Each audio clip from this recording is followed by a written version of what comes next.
Yeah. Well, we should be live right now. Oh, we are. So, Cool. welcome back to the podcast, Josh. It's been quite a while It has been. since I've gone live, and a lot of stuff has happened in general, not just to me, but to pretty much everybody Yeah. since then.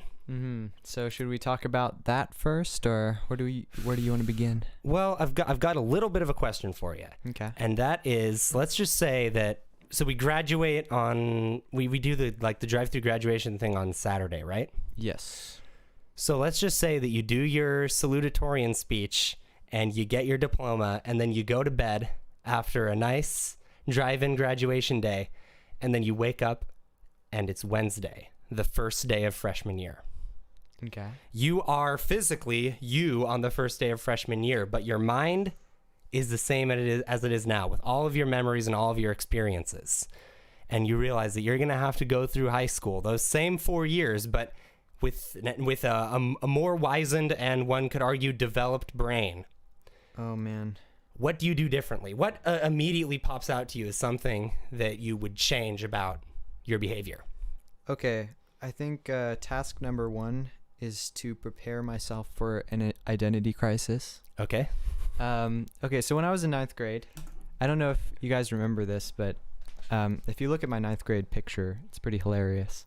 I'm like this tall, and I look like I'm probably in like 6th grade. Mm-hmm. And I think that significantly affected the way I behaved, because everybody kind of saw me as this little kid sort of figure, and I was in all these math classes where there was all these seniors, you know, and so I acted like a little kid, and that was kind of my identity. I was the pure little Josh who didn't do social media or like, I don't anything wrong, you know. I'm just the pure-hearted, innocent little boy, and I think that was not good for me, because there's this transition. Okay, so how do you go from this little boy character and learn to be a character that's more acceptable for a high school setting? Okay.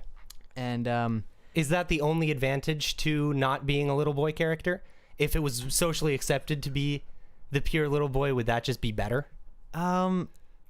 well, I don't know, because eventually you have to grow up. You have to have a grown-up personality. Yeah. And people have to perceive you as grown up, right? And freshman year was when that thought process started happening. And I was like, oh wait, I'm the little kid, and I see myself that way, and I should start changing that.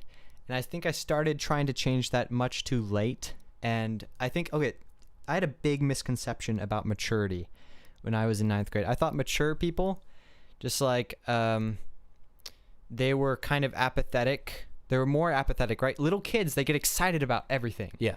You know, and they said daddy in physics class, you know. So I just thought, okay, if I want to be mature, I need to start like acting kind of cynical or something. And if I could go back, I would start plotting in my mind. All right, so I don't want to be the little kid Josh. Yeah. So, okay, what character do I want to transition to? And be really careful about that choice. Maybe like write down some things and just like envision this Josh, this future Josh, this grown-up Josh, and try to become that person. Yeah. Because, okay, so there's this question, there's this dichotomy that always kind of bothered me. People say, this is the number one piece of advice people give in high school, to people who are going into high school: just be yourself. Right. And I've always wondered, is your identity discovered, or is it invented? Is it created? Right? To what degree are those two things happening? And I think those people who are saying just be yourself, they would probably be very uncomfortable with my idea of, okay, just trying to imagine this Josh that I want to become, and just artificially sort of act like that Josh until I feel comfortable in that character. Yeah, like fake it till you make it. Exactly, but I'm a firm believer in fake it till you make it, Frank. And if I started back then, right? If I started back then and thought, okay, what is my adult persona, or my more mature version, I could have probably had a better personality, transitioned to having like a better personality and character. And so I wish I did fake it, Frank. Okay.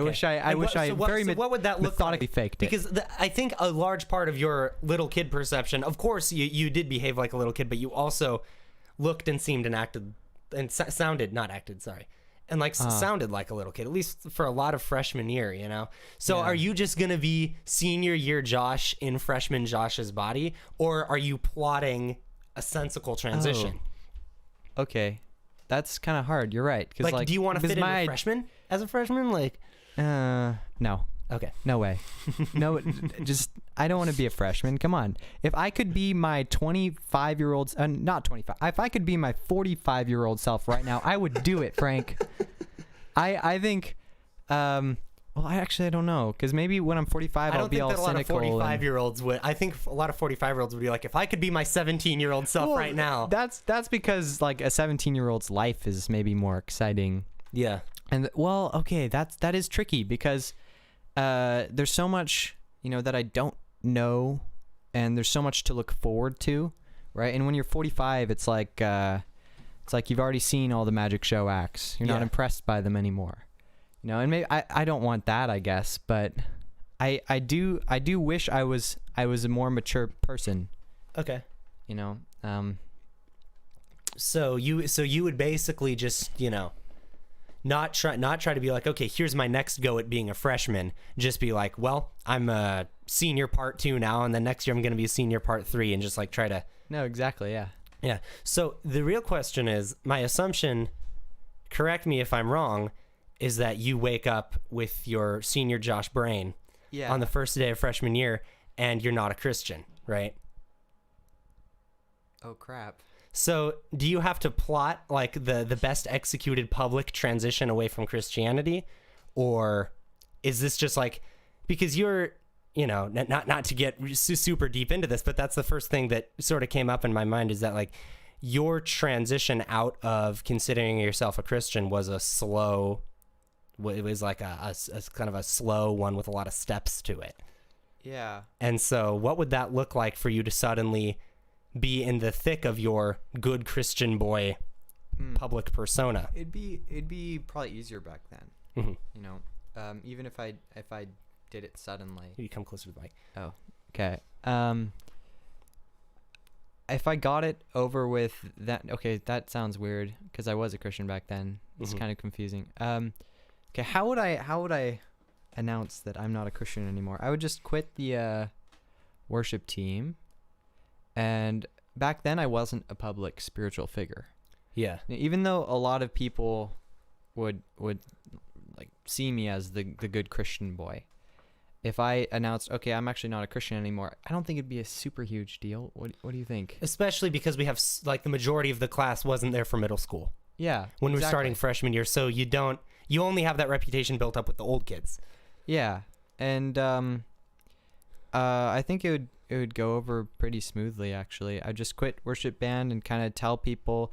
I think, okay, the hardest part about saying I wasn't a Christian anymore was the fact that I was such a public Christian, right? And I led worship for like the whole chapel, and pretty recently, from when I said I wasn't a Christian, right? Yeah. And that just that's going to upset a lot of adults.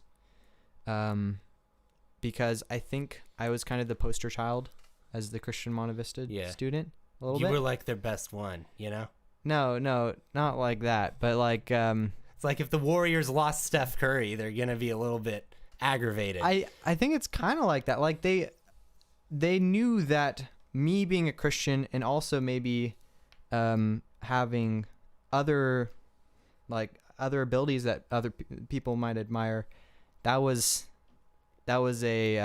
points for Christianity. Yeah. Right. That made people more confident about their faith. Yeah, for sure. And I think disappointing all those adults, and just sort of feeling like I'm part of the calamity, the unhappy ending well, not ending, but you know what I'm saying. I don't like to cause people stress, Yeah. and I don't want to be the bearer of bad news. Mm-hmm. And if I announced I wasn't a Christian freshman year, I think it just wouldn't be that big of a deal. Mm. And it wouldn't be that bad of news to most people. I think maybe a few, like Mrs. Meyer, who was in the middle school, that led the middle school chapel band, Mm-hmm. and my parents. But I don't know how my parents would have handled it back then.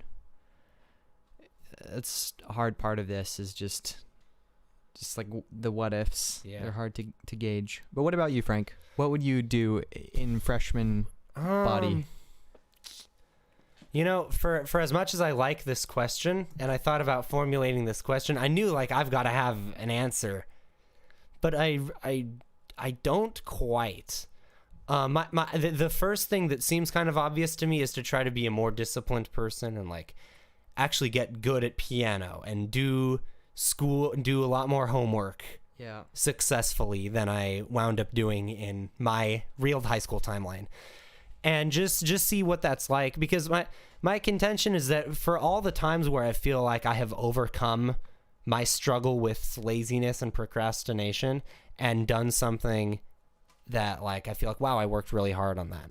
I don't think that I ever really sacrificed schoolwork. I really don't think that I can say, you know what, in order to pull X thing off that I'm proud of, it was necessary for me to get a worse grade in X class. I think that if I just had better self-discipline and I had trained myself earlier on and I had a better, more clear-headed mindset about it, which I would, because now I'm going back to freshman year and everything just kind of seems, I kind of feel like I'm above it all, right? Yeah. Because I have all these experiences. I'm the only freshman who knows what it's like to be a freshman at Monte Vista now. I'd probably do my best to be a better student and, you know, for lack of a more savory term, be a better conformist. Frank, what did you do with that time that you could have been working on homework freshman year? Freshman year, mostly wasted it. Just watching YouTube and. But Frank, how do you know that you wasted it? Like, you showed me all of Vsauce's videos and all these YouTube videos that were really interesting, and you're kind of the Encyclopedia Brown of our class, probably. Like, you've always got these random tidbits of information, and so I'm sure. Like, I think your education just never ends. That's something your dad said. And I bet if you just did your schoolwork instead of watching all those YouTube videos, you'd have to sacrifice some of that knowledge. I would have to sacrifice some of my command of random factoids. Yeah, but is it a worthy sacrifice? That's a sacrifice that I'm definitely willing to make. Okay. Because I mean, if I had just like the thing about high school was that freshman and sophomore year academically were my hardest years, and that's different than it usually is for people. Yeah, me too. And so especially if I can like really knock those out of the park, because at the end of the day, the hardest thing about school is sitting down and doing something that you hate. And if I were to develop that skill, I don't think that it would really take up that much of my time. Yeah, and that's a good skill to have too. But when you were animating the Monte Vista musical, right? And I heard you were working like 12, 14 hours a day just in your room. Sometimes. Sometimes, okay. It was most of it was animated during the school. Oh, okay. So I would be at school and then I'd go home and usually from when I got home to about 2 a.m. On a usual night would be animating. And then for like winter break, it was all day, every day. Oh, yeah. But how fun is animation though, Frank? It's really not that bad. The worst is lip sync, which is the one thing that I actually got help on animation wise. But the thing about most animation is that it's a strictly visual medium, so you can listen to music or podcasts while you're doing it. So the thing about motivating yourself to do animation in particular is that if I'm listening to a podcast or music while I'm doing it, it decreases my productivity. right? Because I sit there and think for a second about what I heard, Yeah. or I'm kind of like going with the flow of the music, and that's the pace that I'm working at while animating. Whereas if I was just like in a cold, distractionless environment, I'd be actually getting more work done faster. But being able to look forward to like, oh, I'm going to listen to this podcast episode next time I animate, or being able to look forward to like, I'm going to listen to this album. That means that even if I get it done a lot slower, I actually do it instead of not doing it at all. Yeah. So that kind of eased the pain out of animation, but it's not very little of it, I should say, is fun creative work. For making a video, and I think it's like this for a lot of entertainment media, the fun part is when you're brainstorming. Definitely. And then as soon as you have to write the act, when you're with your friends and you're like, oh, this would be hilarious, and you're all laughing, that's really fun. And it's so fun, at least for me, that you've got to milk that excitement for all it's worth. Now that you have to write the script, which kind of sucks, and then you've got to animate, you've got to direct the voice acting, you've got to edit and all that is mostly just horrible. But there's still this like little light at the end of the tunnel of caring about it that I don't have with math homework. But couldn't you listen to podcasts while you do your math homework? Yeah, I've never tried that. I remember you saying that you wanted to take some vaccinations for math so that you'd build up a tolerance to it. Are you gonna do some math homework this summer, Frank? Yes. Okay. I hope that's plan A. We'll see. And you should try listening to podcasts. Yeah. I cannot listen to podcast music while working. I just have a one-track mind, I guess. Music especially. I cannot believe that people can listen to music and write essays. Can you listen to music while you're exercising? No. Heck no. It's like that's like the only way that anyone ever exercises. Are you serious? It's like if I listen to music, it takes 95% of my brain, and it takes a large percentage of my brain to tell myself to like do a push-up, you know? It's like, because the overwhelming majority of myself is saying, no, I don't want to. Yeah. So then you take away the one little command center and you're like, woo, do. Exactly. I just like sit there staring at the ceiling and just listening to music. Well, people think I'm a sociopath for a number of reasons. One of them is that I don't listen to music in the car. Oh, wow. Me neither. Yeah. People are like, what do you do in the car? And I'm like, I talk to myself. Like, what else? what do you do in the car? Like out loud? Yeah, out loud. Sometimes I yell. It's a car. No one can hear me. Okay. That's pretty interesting. But most of my music listening, because right now I'm not working on all that much immediate stuff. Most of my music listening happens where I'm just focusing on that. And so I think we do share that way of listening to music to an extent. Frank, you have to make another podcast called Frank's Car Thoughts. You got to start recording your conversations with yourself. I would never get a job if that was public. Yeah, I would be really interested in what you say, though. The thing about my inner monologue is that it's like so drenched in like my own personal slang, and it's so stuttered. Like it's basically like, you ever notice that your inner monologue is mostly stuttering? No. Like when I actually try to focus on what words my brain is saying in my head, it stalls a lot, and I'll have an idea while I'm saying it's like, well, okay, well, in the house there was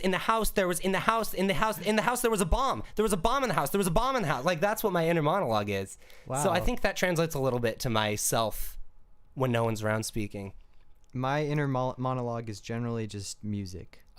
It's honestly, sometimes I catch myself thinking words.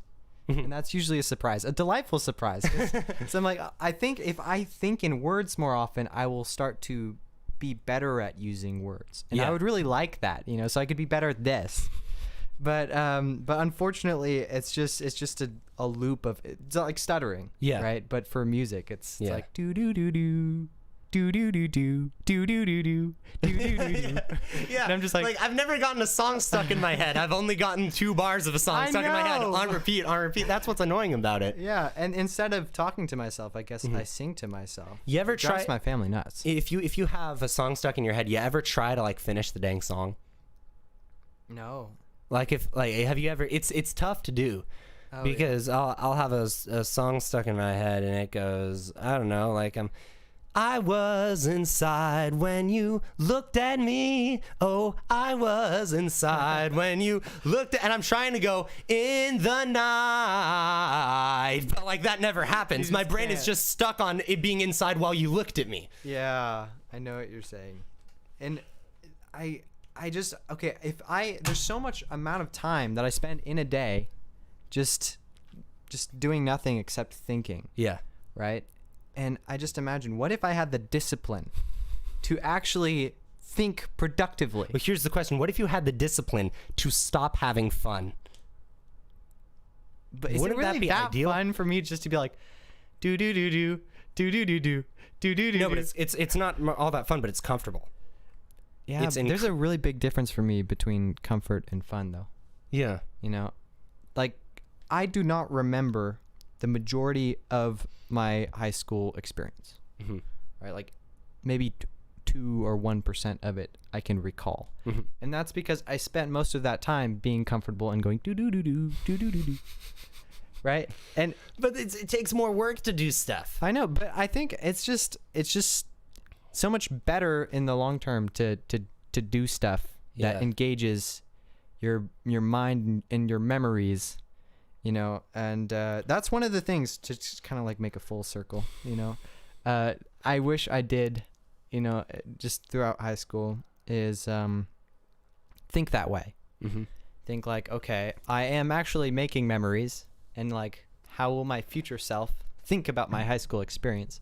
And I just wish I did more. I wish I was in more theater productions and more sports, and I wish I did more projects, because the things I remember are what I just said, right? I remember the sports. I remember all the extracurriculars, right? I don't remember the amount of time I spent on YouTube, or the amount of time I spent just do, Mm-hmm. right? So I just wish if you had never seen the movie Up, do you think your life would have been drastically different? I mean, you would have found a different song, obviously. Probably. It's a different song every day, Frank. Yeah. But also, maybe if I didn't go do do do do do do do, and I didn't have music playing in my head all the time, maybe I wouldn't have like composed a bunch of music. Yeah. Because maybe that gave me some natural fluency in that language. Mm-hmm. Just like how you talking to yourself all the time has given you probably a particularly high fluency in English. I say like a lot. There's a lot of like. I don't. Well, a lot less than most people probably. It probably depends. I don't keep track unless I'm on air. Mm-hmm. When I'm like more self-conscious. I said like where I am more self-conscious about how I am speaking. Yeah. And so that's how I gauge how many times I just use like as a but comma. It's not just, but like you said, when you're talking to yourself, you're not necessarily being articulate, but you are trying to create coherent thoughts. Yeah. Right. When I'm just thinking and not paying attention to what I'm thinking, I'm never thinking coherent thoughts or anything that would be remotely interesting to anyone. Yeah. Generally. And I think something you do is you like, I see you walking around the school like with a stick hitting the ground. Yeah. And you get really excited, right? And I'm sure what you are thinking about is interesting. To me, at least. To you. But I think probably to many other people as well. And that's the skill I bet you are developing when you do that, is how do you come up with just interesting things to say, interesting thoughts just on the fly. But would it be better to channel that into tangible creativity? If I was more disciplined with my little like autism spasms, would I be able to get more stuff done? You probably would. You would probably. You're right. Yeah. But then again, like, I think if you, instead of just like talking to yourself and hitting a stick against the ground, if you were like you had a notepad and a piece of paper and you're writing comedy sketches and but like then movie it's scripts. work. Then I'm sitting down and doing work. You're doing work. That's true. And you probably wouldn't keep doing it. You wouldn't spend as much time doing it. Yeah. And I'm sure you very much enjoy, you know, just thinking about things in your head. And I think that's a really big part of being successful at anything, is enjoying it a lot. Because honestly, we are not disciplined people. I don't think we are good at doing things we don't like. Who's a disciplined person? Give me an example. It's okay to name drop. This is a positive trait. disciplined people. Like just has the ability to do anything that they don't like. Or is like, at least 75th percentile disciplined. Disciplined. Disciplined.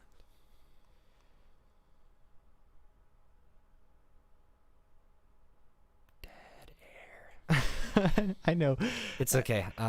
Like maybe, oh gosh, who has really good grades? Because those people are usually disciplined. You're the salutatorian, my dude.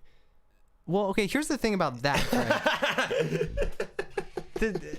I think so much of that just has to do with just habits. And that's not this. That's kind of like discipline, but it's not like I hate homework. I actually enjoy homework. That's a really big advantage to me. And it also just doesn't feel like a big deal, because my parents, they encouraged me very strongly to do my homework my whole life. Yeah. Right. So for me, it's just normal. It's like, okay, Frank, you were giving me this example earlier today.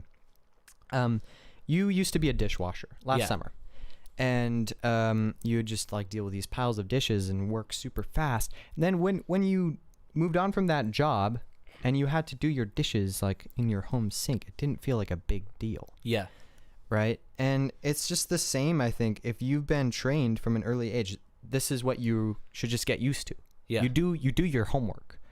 It doesn't feel hard, because your brain doesn't react to it like, oh, this is hard, I don't want to. So how's your experience with homework just being an easy habit different from other kids who get good grades? I don't know.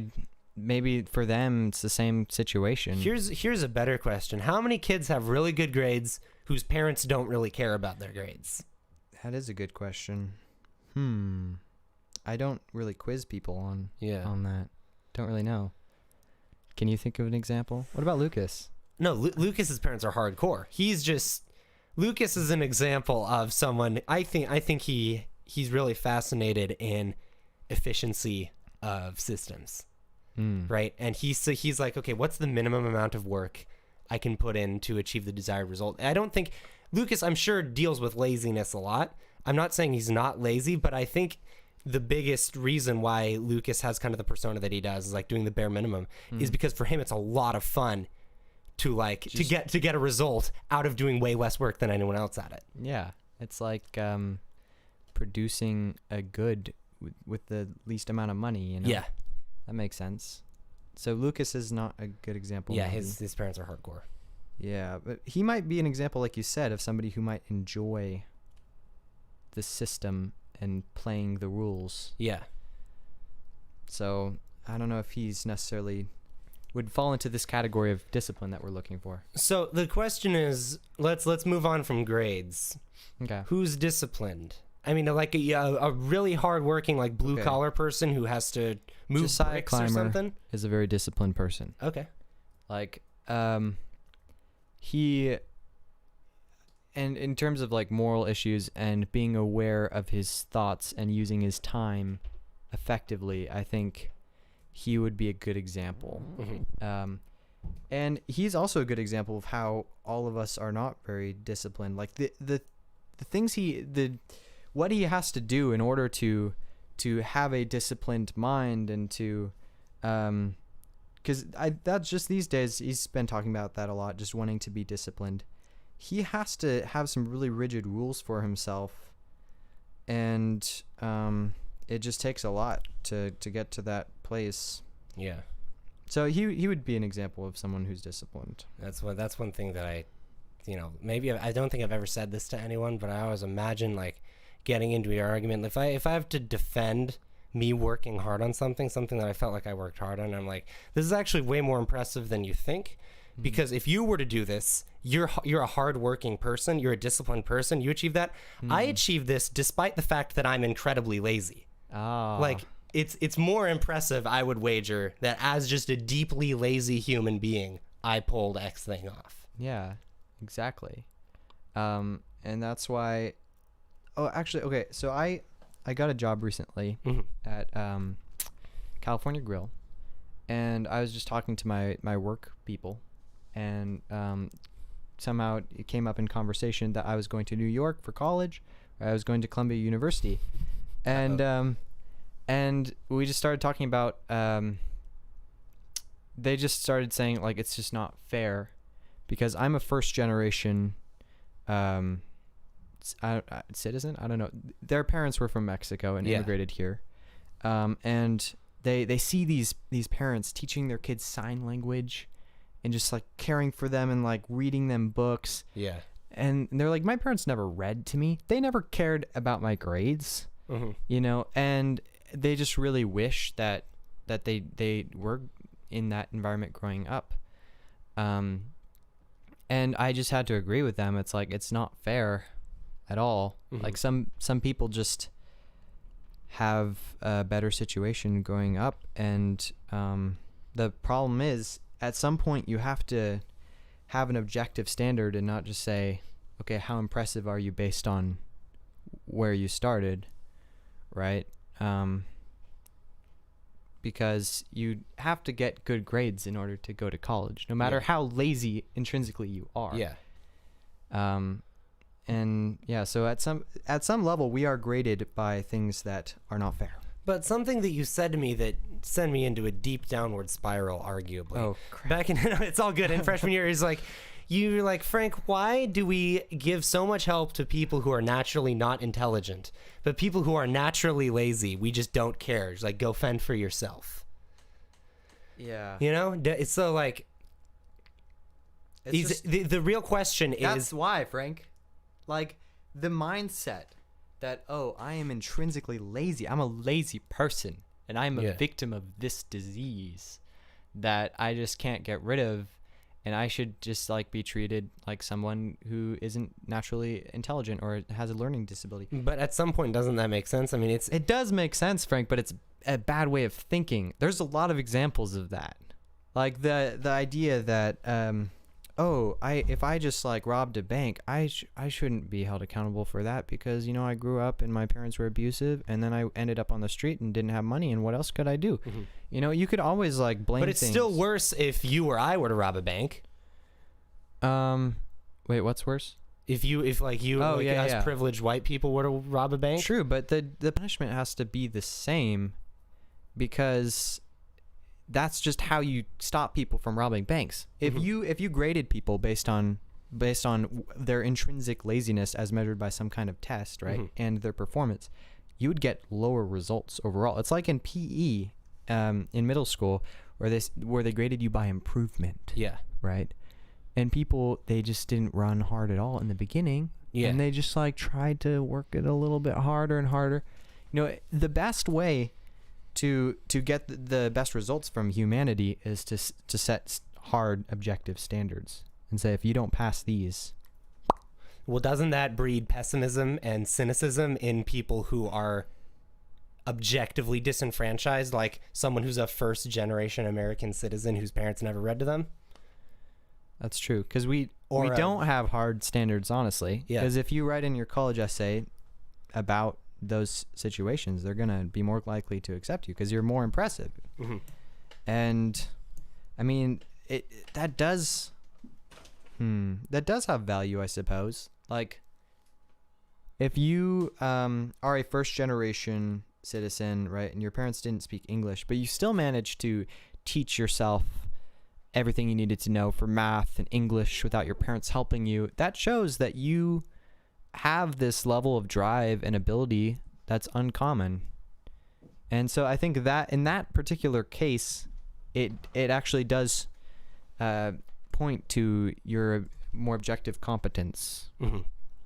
But I think objective competence is how we should draw standards, because that's probably the best way. Oh shoot, I can't say that. Oh no. So firmly, because it's like I'm thinking of all these exceptions. Like, okay, let's say somebody has a learning disability. Yeah. They're often put in special classes, right? And the expectations change because if they were the same for everybody else, as everyone else, then it just would be demoralizing. So I don't know. It's not really a hard and fast thing, but at the same time, as somebody with ADHD, yeah, right. I'm glad that people didn't like make things easier for me, Yeah.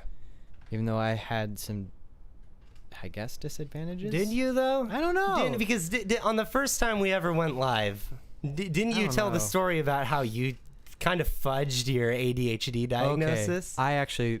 I talked to my parents recently about this. So I'm just gonna give you all a recap, in case you didn't hear this story last time. So I was in 2nd grade, and my teachers were saying, "Hey, this kid's got some problems. Like he just can't focus. He's got some pretty bad behavior, and you should get him tested for ADHD." So my parents did, and they took me to this special place, where they had Lego Indiana Jones video game in the waiting room. Thought it was the coolest place ever. And I heard, okay, my parents told me, okay, so we think there could be something like wrong with your brain or something, and you have some disease. And I was like, oh, this is so cool. Like, man, I totally want to have this disease. And we talked about this earlier too, that it's just cool to have disabilities for some reason. Yeah. Especially when you're a kid. More like mental disabilities. Mental disabilities. If you're paraplegic, you're not badass. No. You're just paraplegic. Yeah, mental disabilities for sure. But they brought me into this room and had me rearrange a bunch of blocks and create shapes, and I just stared at it and like, I don't know, and it was like just like a triangle. And then they started like giving me harder puzzles, and then I was like, oh, I actually kind of want to do this, and then it just was fun, and so I just kept going. And then there was a lot of other tests I just outright failed.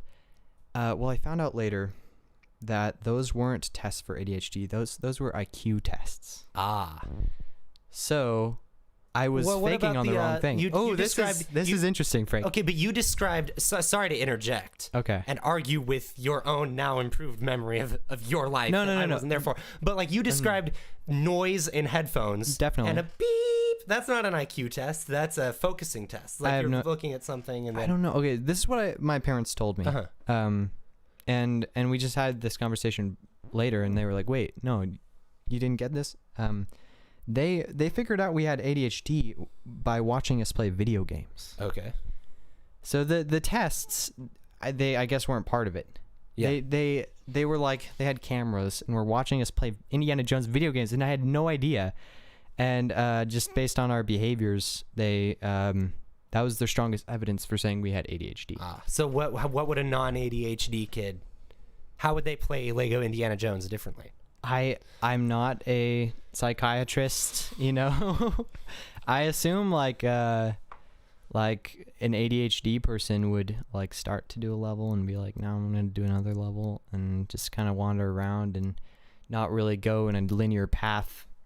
That's kind of an ADHD quality, but that actually was a big relief to me, because I was like, okay, that's. Yeah. So they did know I had ADHD. So, okay, but when you look at kids who are like way dumber than you and get way worse grades than you, do you think those dang people don't have ADHD and they have it so easy? No. Like, has ADHD really impacted your ability to do well in school? Well, okay, a big reason it hasn't is because of medication. Mm-hmm. Right? Medication actually probably gave me a huge advantage, because I don't know if we've talked about this on the podcast before. Medication. It's an interesting topic. Yeah. So a lot of college students take Adderall, right? And it's supposed to help you focus a lot, and you're not supposed to unless you have ADHD. That's an ADHD medication. Yeah. And it is. I don't know how I should advertise ADHD medication. I don't want to get anybody interested in these pills. But I remember when I was in middle school, 6th grade, I took ADHD medication. Yeah, for the first time. And it was like I was enlightened, you know. And I think the experience is much different when you're a little kid. Yeah. You know, if you take ADHD medication now, it'll just make you like you just drank a bunch of coffee, except without the hyper energy. Yeah. And I think it'll help you focus better. It will help you a lot. But like when I was a little kid and I took this pill, I was just so happy. Yeah. And I just was like, okay, I'm gonna do all this today, and I did it all. I had like this long to-do list, I stayed up till like 12 o'clock p.m. working on my science project, finished all my homework for the next 2 weeks. And then I just kept taking these pills, and that's kind of when I started to diverge from the rest of the kids in my class. And then I honestly owe a lot probably to medication. Like all the math that I learned. Yeah. And a big reason I got into Columbia was for that. That's because I obsessively worked all day long because I was being fueled by medication. Okay. So why don't we do that? Because it's horrible for you long term. Okay. That's why. Okay, one more thing about medication that I just thought was really, really freaky. When I was in 8th grade, I was studying for the AP Calculus BC exam. And I took an AP exam on medication. Yeah, like a practice. Like Practice it was like exam. your exam from a previous year. Yes, and it was actually a test from my dad's class because he was teaching that class. And I got the highest score in his class as an 8th grader. And that was like really dang impressive. And then I didn't take medication the next day because I forgot.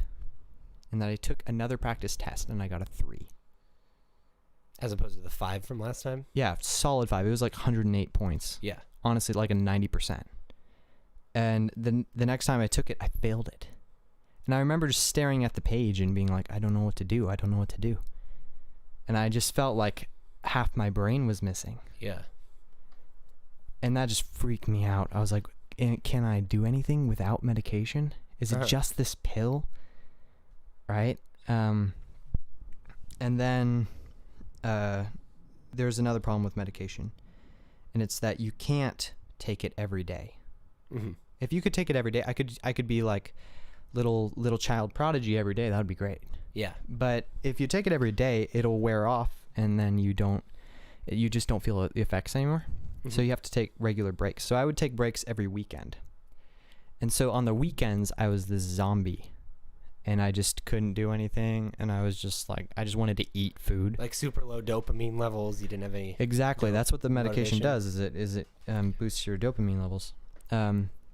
So I was just trying to like refuel food because it also takes away your appetite. So I was this Dr. Jekyll, Mr. Hyde person. Yeah. And that just really got to me over time. So I was like, I don't want to be these two people. One who's like really awesome and like nice to people. That was another thing. Medication made me a better human, like nicer to people. Yeah. And just like happier. And then when I wasn't on meds, I was just like, I don't know, just kind of just rude and just like, I don't want to do anything. Like sort of normal adolescent, but worse. Yeah. And the summer of my 8th grade year, after that crazy year of like taking math tests and skipping out of a bunch of things, I was like, I'm going to stop this. I'm going to stop taking meds. So for the whole summer, I didn't take meds. And by the end of the summer, I kind of felt normal. Mm-hmm. I didn't feel super motivated, but I didn't feel like a zombie anymore. So I just tried to go into school without medication. And that was crazy for me. Like my first day of school not taking meds. And I was in AP Physics. I was like, I'm going to fail this class. Without medication, you know, like I didn't know it was going to happen. And the first semester, actually, I kind of struggled. In AP Stats especially. But like by struggled, I mean like I barely got an A. Yeah. But so it was a lower performance than I had on medication, right? But I kind of got used to it, and to my great relief, I felt like I actually could do things without meds, and I ended up actually doing really well in school that year, and without medication. Mm-hmm. Here's the other problem, Frank, of not being on meds. There's always the memory of what it was like to be on medication. Yeah. And what it did for you. And you know, life has ups and downs, right? And in the really down parts, there's numerous occasions I would think if I just had medication, I would have that all back. I would be able to just do so much. I would have that experience of euphoria and just like to-do list, boom, just work all the time, and it feels great, and I'm happy and I'm nice. And that's why I've been on and off medication many times. I think I've had like short stints of taking medication like 5 times since freshman year, and I always regret it. It's this terrible cycle, because I take medication and the first day it's like that. I'm like, oh my gosh, I wasn't even like living. We've got a visitor. Oh, he's got the energy drinks. Speaking of medication, we're gonna get some caffeine. All right, Dodo. Caffeine instead of ADHD medication. All right, thank you, Reed. Thank you, Reed. What was I saying? Okay, medication. Okay, it's this terrible cycle, because when the first day you take meds, I just feel like, wow, I wasn't even living until I took medication. Now I feel like in control of my mind. I feel like the best version of myself. Yeah. Then it takes like 2 weeks, and then I feel terrible and imbalanced, and I'm sweating and I can't sleep, and I'm just like, I want to go back to just feeling like a normal person. And then feeling like a normal person is like not good enough, or no, then I get off meds and it's this relief. Yeah. I'm like, wow, I don't have to deal with that. And I'm not productive. I get off meds and I do a little more poorly on tests, and I just don't really do anything super, I don't know, that requires much hard work. I just kind of chill, and I'm like, I like a life like this where I just feel normal. Yeah. You know, I feel comfortable in my own skin. And then it just takes a couple months before I'm not satisfied with my normal self. And I get just more and more restless and feeling like, no, I need to do something big, and I feel like I can't control my brain and my body to do it. And then I get back on meds, and that just keeps happening. So do you think that your higher like performance in a lot of things when you're on ADHD medication, do you think that has like a long-term permanent effect? Like, because you learned so much math when you were on meds back in middle school, do you think that permanently made you better at math? Actually, I don't know. I have no idea. I can't go back and do the experiment the other way. But I think it did have permanent positive effects and permanent negative effects. Positive effect gave me a ton of confidence, if not math ability, right? Yeah. Because here I was in 7th grade, 8th grade, and I was 4 years ahead in math, and I just felt special. Yeah. I felt like I could do things other people couldn't do, and that made me feel like, wow, I've got a serious future ahead of me. What's that? Oh, that's just a weird analog sound audio artifact. Oh, gotcha. And that made me feel like, wow, maybe I'm like an Einstein or a Newton, you know, and I'm gonna change the world. Yeah. And hey, you're the first monovist. You're the first monovista kid to get into Columbia, right? True. That's pretty cool. And that's where I'm really thankful for meds, because I don't think I would have gotten into Columbia without medication.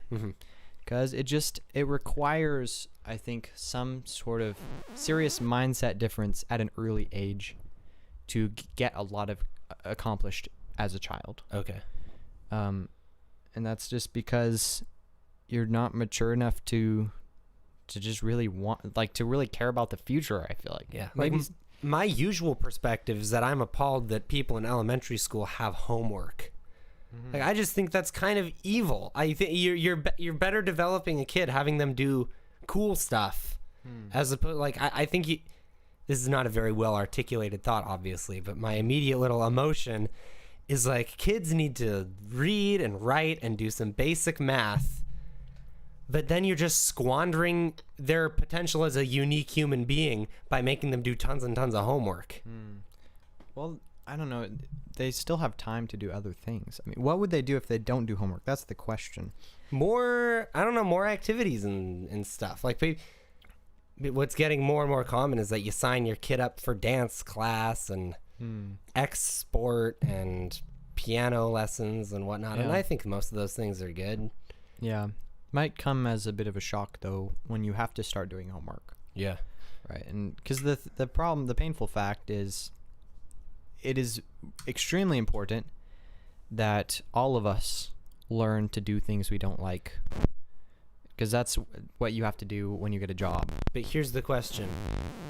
Is homework kind of unique to school? This thing needs to shut up.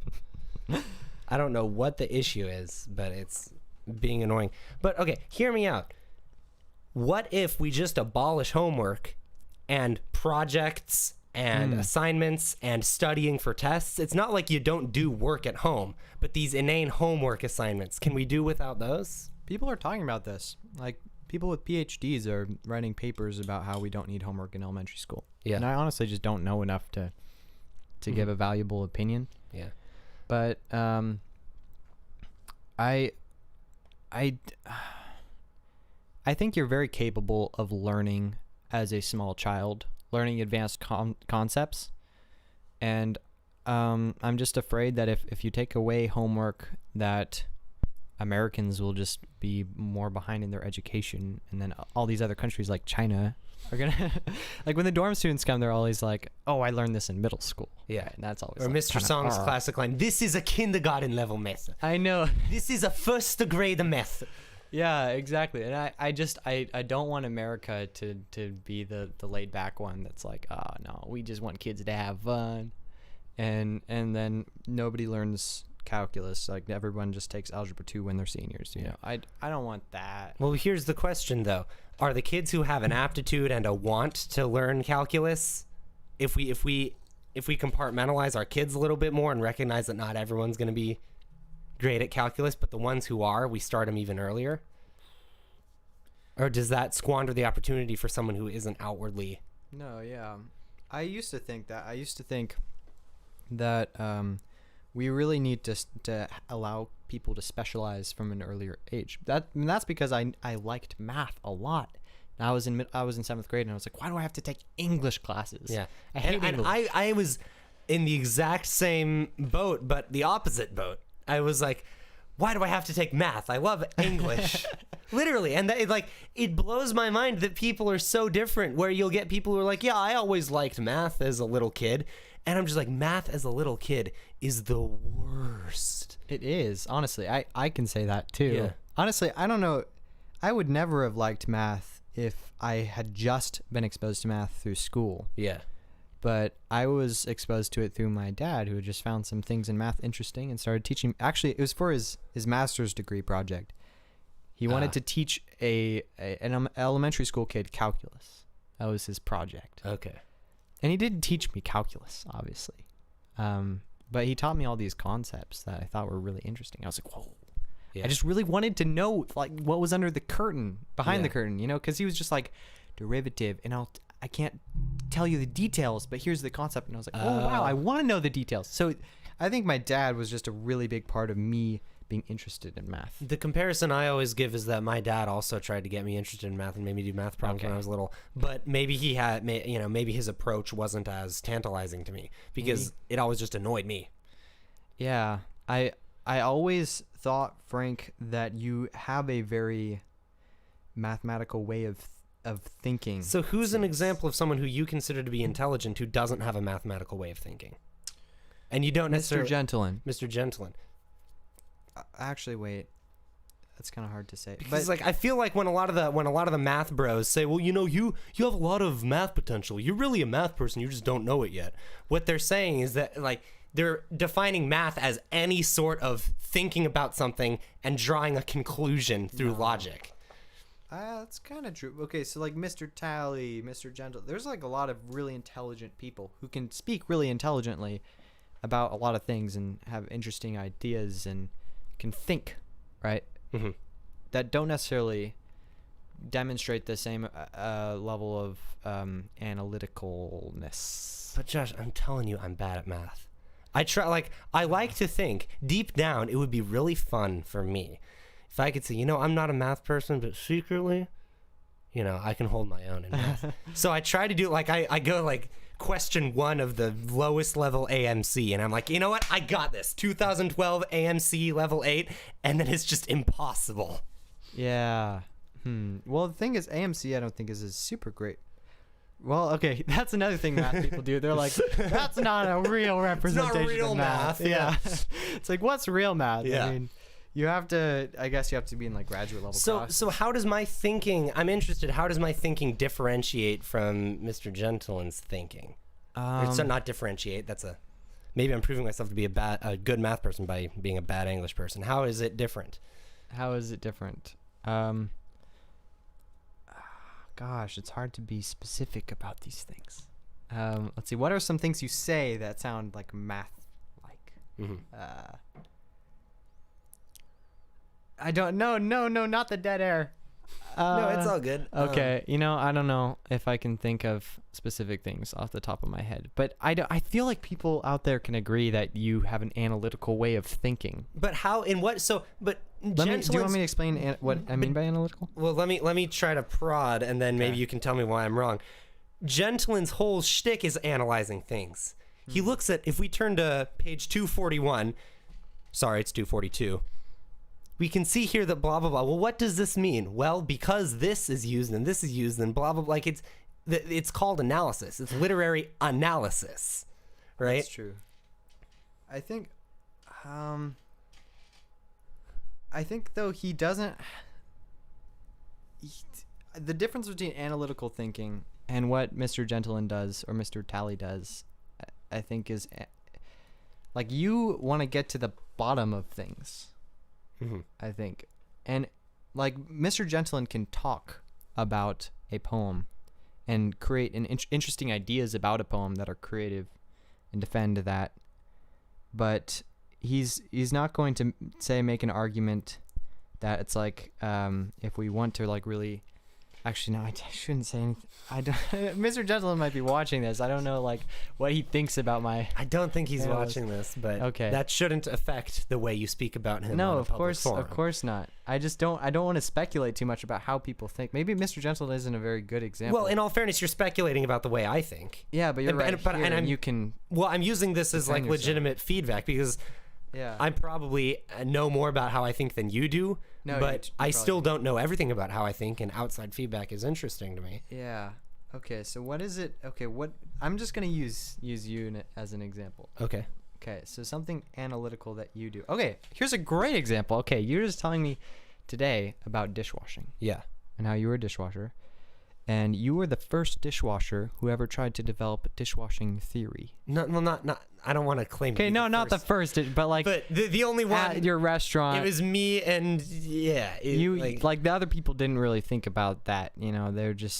They operated more on an intuitive level. And one thing that I want to add to that is that so what I was telling you about is how after months of being a dishwasher, I had my own little like theories about when you use the automatic dishwasher, when you hand wash stuff, how the frequency of stuff affects what your workflow should be like. I forget most of it. It was probably pretty pseudoscientific. But at the end of the day, there's no substitute for working harder, right? Like the reason why I wouldn't be working optimally maybe was a little bit of theory, quote unquote, and technique, but it was mostly me taking a 10-second little breather. That dude's like, God, this sucks. Okay, back to work. Like eliminating those is the best way to move forward. But yes, I did try to like think about what is the optimal way in theory to wash dishes. I think but you attempted to try to create principles to guide your behavior. I think that's fundamentally what mathematical thinking does. Is it breaks something complicated it down into just like some core constituents, principles. So it's another way of thinking would be thinking by analogy, where like this situation is kind of like this situation, so I can apply some things, and that's another common way of thinking. But I think you generally think by breaking things down into principles. That's why I think you have a mathematical way of thinking. So, but I like to think that I'm okay at analogies. Like I'll say this is like this for some new creative way. I'm not saying that I'm good at that, but like that's something that I fancy myself as focusing on. Is that not the same as thinking of something as an analogy?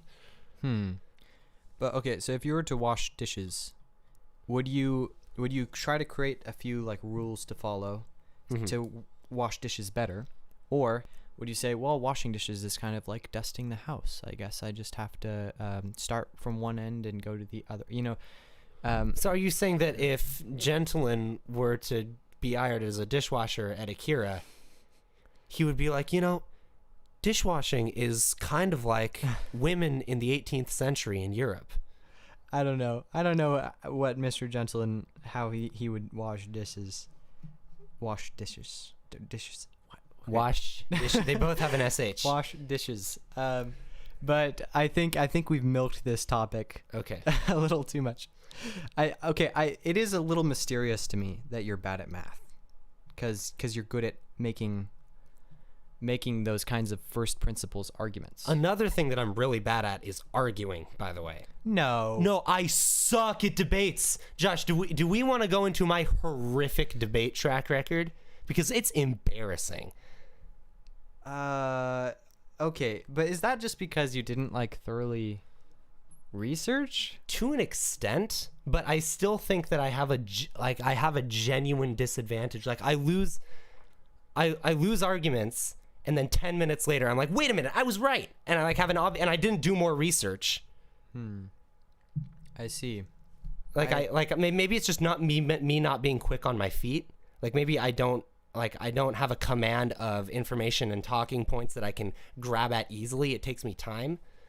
But in A Push, right, we did all those debates where we split in two, and I was one of the two people in my period who never won a single debate. I was always on the losing team. Why do you think that was? I think it's because I think the main culprit is that people tend to overestimate my intelligence, and so I was like the de facto leader when maybe I shouldn't have necessarily been, and I'm to blame for that too. I kind of like took on the leadership role, even if I was maybe not the best person to do so. And so, people would rely on me, and I would assume that people rely on me. And so it would usually just be me like scrambling to, come up with stuff. And I wasn't I wasn't always necessarily super well researched. Sometimes I won because I had done a lack of research. I lost because I hadn't done enough research and whatnot. Hold on, Frank. But let's look at the last like 10 minutes of this podcast. Yeah. So I started talking about, we started arguing about whether you have a mathematical way of thinking. Yeah. Right? And I think you did a really good job like pushing back on what I had to say and prying into, okay, what do you actually mean? And like give me examples and just try again breaking things down into what they really mean, right? Instead of just accepting a statement. And it's like you did really well in that argument. But the thing is, that's because I was, and maybe this is a technique that I should have employed more in A Push and AP Euro debates. Is that what I was doing was I was trying to poke holes in your argument. I wasn't really defending mine. I didn't explain to you why I was right. I just tried to get you to realize that you were wrong, to put it in like a really simple phrase. I think that's a really effective way of arguing. Maybe you just didn't have a good understanding of how to do a good debate, but you're good at arguing in conversations. Yeah, I mean, because the thing about the way that the linear history class debates are laid out is that both teams get like 3 or 4 questions that they get up and they announce, and one of the people who's speaking, so that they can get credit for the thing, asks one of the questions, one of the useless people who isn't going to talk anyway. And then the other team gets to respond to the question, and then they like rebut, and they go back and forth and back and forth. So I'm not sure, because the questions are supposed to be relegated to there, maybe it's the act of going, okay, hold on, so you think this, but isn't blah blah blah blah blah blah. Well, wait, but why blah blah? Like having a question-based deconstruction. Question-based deconstruction. I'm a firm believer in that method. Like that's what Socrates did, right? And everybody remembers him as a great thinker. Yeah. And he mostly just asked questions. But I think in a high school debate, you win by looking strong. I mean, I asked Miss Lindner one time before a debate. I was like, what is the trait that a winning team has as opposed to a losing team? And all your years of doing these debates, like, what do you notice about the teams that win? What do you notice about the teams that lose? She was like, the teams that win do more research and know the material better. And I'm like, well, gee, thanks. Yeah, no, that makes a lot of sense. But yeah, and then the punchline of that is that by the end of the year, after desperately wanting to win the debate and desperately wanting to win the next debate, I realized, no, actually, the most consistent way to win the debate is to not have me on your team. I'm actually, like, if you were to look at it from a purely, let's say, analytical perspective, and without any data, you were to say, okay, well, that's interesting. Well, this team has Frank and it lost. This team has Frank and it lost. This team has Frank and it lost. Whereas everyone else is being moved around, sometimes to the winning team, sometimes to the opposing team. Like, there was a strong correlation. And full disclosure, AP Euro, we had 3 debates that were the same thing. I lost the first one. My team lost the first one. And then my team managed to win the second 2. And that was, and they were really bad experiences for me, especially the second one, the Napoleon debate. Because it was a really hostile setting. It really tore me up on the inside, and I was like, it was a horrible time in my life relative to, like, the general state of things. And at that point in senior year, everything was just getting worse and worse and worse in general, for me at least. But I genuinely think that winning the Napoleon debate, like, by a hair, was really tough on me because.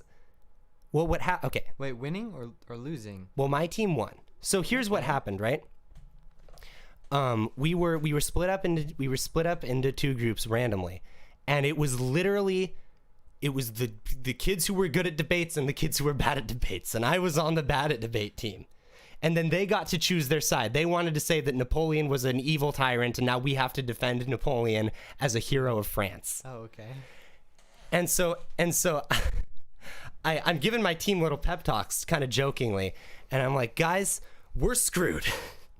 We are going to lose, but let's still try. And most of my team just didn't care. They just wanted to get the grade. Hence, and no offense, but I was on the team with the worst people.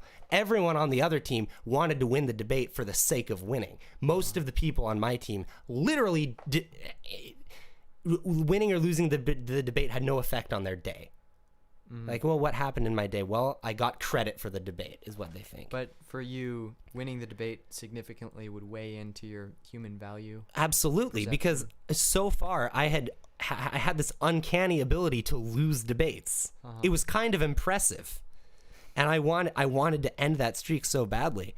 And so the night before the debate, I was just up for hours, and I took endless notes, and I learned everything there was to know about Napoleon. I was like, there's no way that these people, that like Andreas and Carly and Estelle and Alyssa and these darn people, we'll say, are going to be able to one-up me, because I'm just going to become a Napoleon scholar. And just like, I read through like debate.org debates and stuff of people arguing this exact point. I watched this hour-long academic debate about whether or not Napoleon was a good guy. I read through the whole Wikipedia page and everything. I took notes on everything. And I was like, I'm going to get this thing in the win bin. I have lost my ability to speak over the course of this podcast. So it came to be the day, which was a block day, which was a Thursday, and we had it 7th period, that the debate was actually going to happen.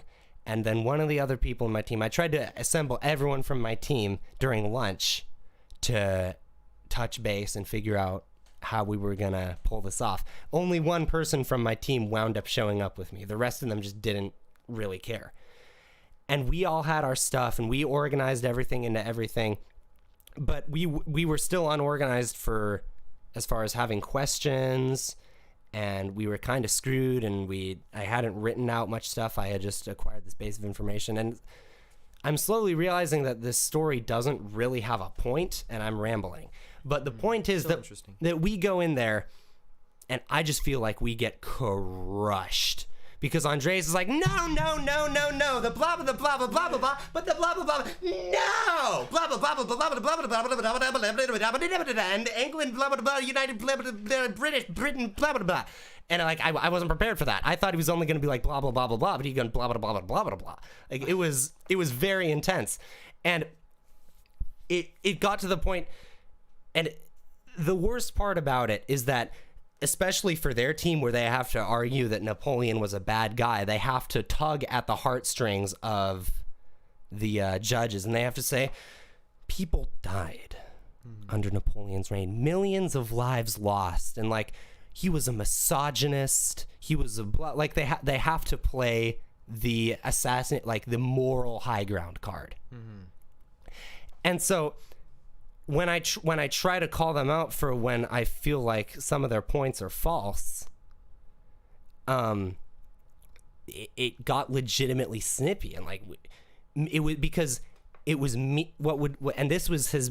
I can't talk. This has been my experience so commonly in these debates, is that one of the other people's team will get up to ask a question, and then it's just crickets from my team. And I don't have a particularly good answer. They asked a darn good question. And everyone on my team was just looking at me like, well, Frank, what are you going to say? And so I have to get up there and just come up with something. And what was crazy about it is that I fully believed that Napoleon was just the most awesomest dude. Like, it became a part of me. Like, it was no longer that I was arguing for the sake of discourse or for the sake of education. I was arguing because I believed in something. And so when they were just decimating us, what I felt like for a lot of the points, it was really hurtful. And when people got mad at me for saying something like, you keep on saying this, you keep on bringing this up, but blah blah blah blah, and I'm like, no, you guys are something. And every single time in this debate, as in all these debates, as you can imagine, I have an episode of getting too out of hand and like getting angry, because that's just who I am. Now, not that that's an excuse for overreacting to things in an angry way, but that's a trait that I have to deal with for myself. And this debate was no exception. In fact, it was even worse. And then by the end of the block day, the thing went on way longer than we thought it would, and we hadn't gotten through half of the questions, and we had to put it off until Monday. And so that entire weekend was just like, I knew that we were gonna lose, but I guess we still have to give it one last shot just for sportsmanship or something. I don't know. And so we went back into the debate, and I wasn't the only one doing work. There were other people in my team who did good work, and it wasn't just me. It wasn't just me versus Andreas and friends. It was Frank and friends versus Andreas and friends. Okay. And I don't want to disparage the rest of my team too much, because a lot of them did good work, even if a lot of them were apathetic. And I just thought at the end, and so the debate ended, and Miss Lindner and the two other judges go out to discuss who they think is going to win. And everyone's just so heated, and we're like, okay, take a deep breath. And it was weird to talk to the people on the other side of the room like they were my friends. It was a really weird feeling to be like, all right, well, the debate's over, so isn't something like, just talk about some other topic, because no, you're not on my team. I hate you guys right now.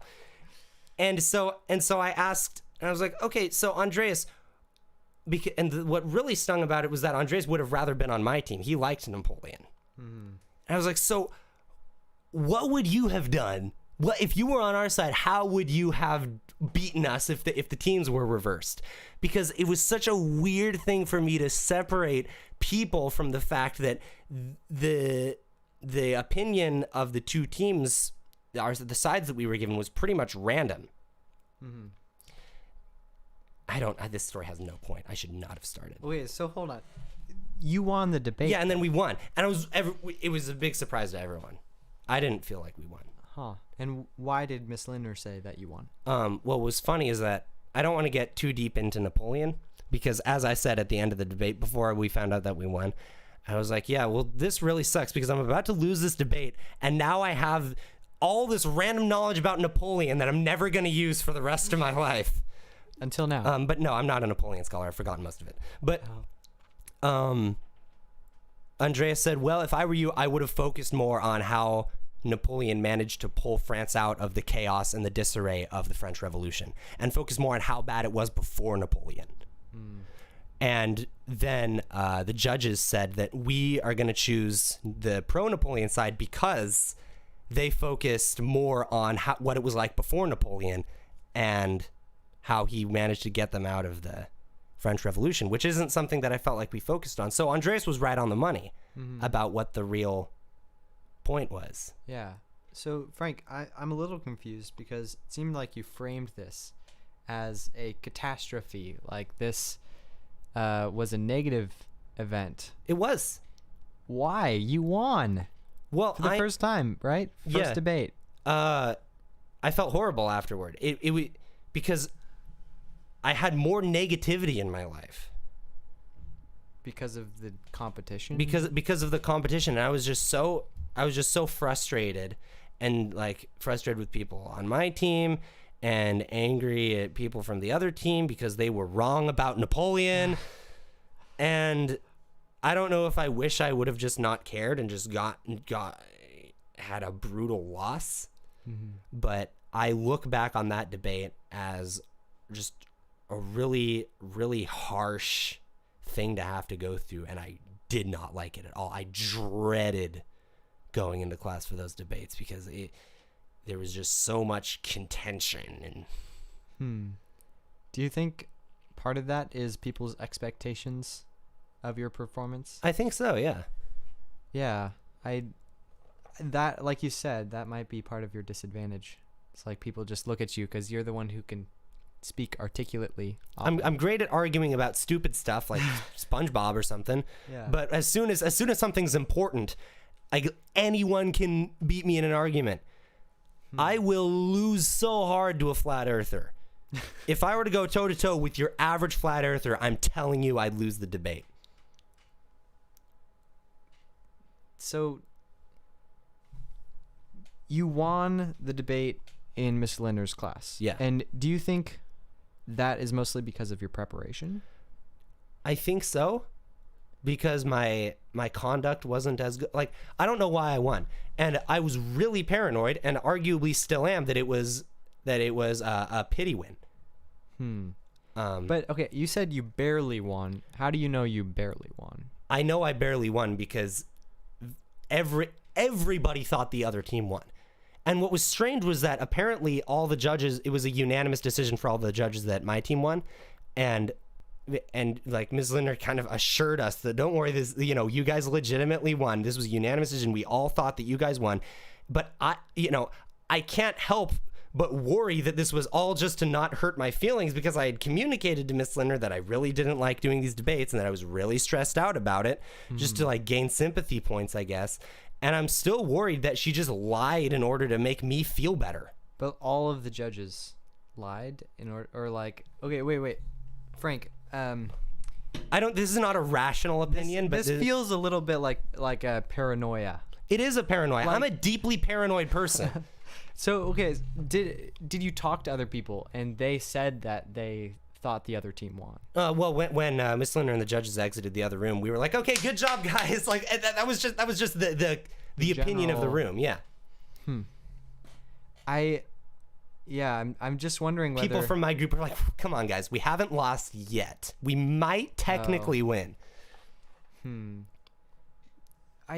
Okay, so how much of your perception that you lost was based on, like what I was saying before, like the appearance of strength? Because Andres, the people you named in that group, they do have a really solid appearance of strength in a debate, right? But then if the judges were unanimous, then you guys had the better arguments. We didn't. I'm telling you, we didn't. But you must have. Okay, for the record, I don't believe that Miss Linder fudged the debate result to preserve my feelings. I don't think that that's reality. That's just what it feels like. I'm communicating to you an incongruency between the result and what my prediction was. I don't think that I ever come across well in debates. And what was always really frustrating, and I kind of voiced this frustration, is that usually when I would do the debates, I would kind of get heated. Yeah. And then the judges would have some little snide remark about how I brought the rest of my team down because I was so heated. When meanwhile, usually my experience was that I was literally the only one who was talking for most of the time. Mm-hmm. I was like, oh, well, I'm sorry I'm not on Andreas's team. Yeah. You know? You'd have a different perception of my debate performance if I was on the winning team. Yeah. I think, okay, this is my interpretation of events. Okay. I think you won because of your diligent research, and you had better arguments, whether you think so or not. And the third debate, the third debate is an entirely different story, but we won that one. That was a clean win on my team's behalf. Okay. I think that we won that one because we were better and we were better researched, but not the second one. The second one is an anomaly. Wait, okay, so there was 3 debates in this? 3 debates this year in AP Euro. Oh, okay. First one I lost horribly. Second one I somehow won. Third one, Third my one team you- definitely won. Okay, what about the third one? Was that a good experience, Frank? Sort of. And unfortunately, I don't quite want to get into this one because the actions of other people who I would have to name are who I kind of view their actions negatively are an important part of the story. And for the and I'm not, and this does not affect my opinion of that person. I think they're great, but I was very angry with them during this debate. Okay, and I that see. makes the story what it is. We can skip that part. Okay. But the moral of the story is that you can win a debate. It seems if you do a lot of research. Yeah, that's like saying that. That's like saying that a 5 foot tall guy can do really well and like have tons of girls fall in love with him if he has an incredible personality and he's the best selling music artist. Like, yeah, but Yeah. So it's hard to gauge your actual debate abilities. Thing is, okay, you're probably right. If you lost the overwhelming majority of the debates, then you probably aren't super good at school debates. Okay, that's fair. Yes, that's right, Josh. Okay. So this is the one form of debate that I'm good at, is arguing for why I'm bad at things. That's true. I remember in Mr. Dini's class, we all went Yeah. around and said like something we're really good at, and you said self-deprecation. And that's kind of a joke, but it's also kind of true. True. As in, like, I genuinely think that I am good at it and that I am better than most people at explaining why I suck. You're right, Frank. And okay, remember the other day? Actually, it wasn't the other day. It was a long time ago. But we were creating, or we were talking about our what are these called? Designer babies. Yeah. If we were to have designer babies, how would we design them? Yeah. Right. And one of the categories was tendency towards self-deprecation. Yeah. Something like that. And you wanted to have your baby have this super low self-perception. Yeah. And I thought that was super weird. But like, okay, Frank, do you believe that self-deprecation and maybe having a low perception of yourself, is that a good thing? I think I hope it's correlated with self-awareness. Okay. That's probably true. B, I tend to look at other people and think, which traits do I like and which traits do I not like? And it's not that I like self-deprecation per se, but if you're someone where every story you tell is about you being awesome, where you're the good guy, I'm sorry, even if you are just that cool, I like you less because you come across, maybe it's just because I'm insecure, but I think it's because you come across as arrogant, and I don't want to come across as like a self-assured, arrogant person. I think it's more likable to err on the side of self-deprecation. Yeah, I think you're right. I think, yeah, that's true. Self-deprecation is... See, I can also justify my skill at self-deprecation. That's how deep into this game I am. I think, yeah, that's a very likable trait. I think that that is part of what makes you likable. Could you come closer to the mic? Oh, yeah. But also, there's some kind of balance. I agree, it's better to err on that side. Yeah. But you know how... Okay, I was talking about how medication gave me a lot of confidence. Yeah. Right. And I think there is this really high correlation between confidence and performance. And And that's where I feel like in some ways it's better to err on the side of confidence if you want to perform really well. Yeah. But if you want to be likable, then yeah, err on the side of self-deprecation. You know, one of the things that really annoys me about myself is that I do think that deep down I have some level of self-efficacy. I'm sorry, I don't know what that word means. So self-efficacy, it's kind of like self-confidence, but in a practical sense. Mm-hmm. Like, when the chips are down, You're right. I know that I have a certain skill set, even if I don't admit it to myself most of the time.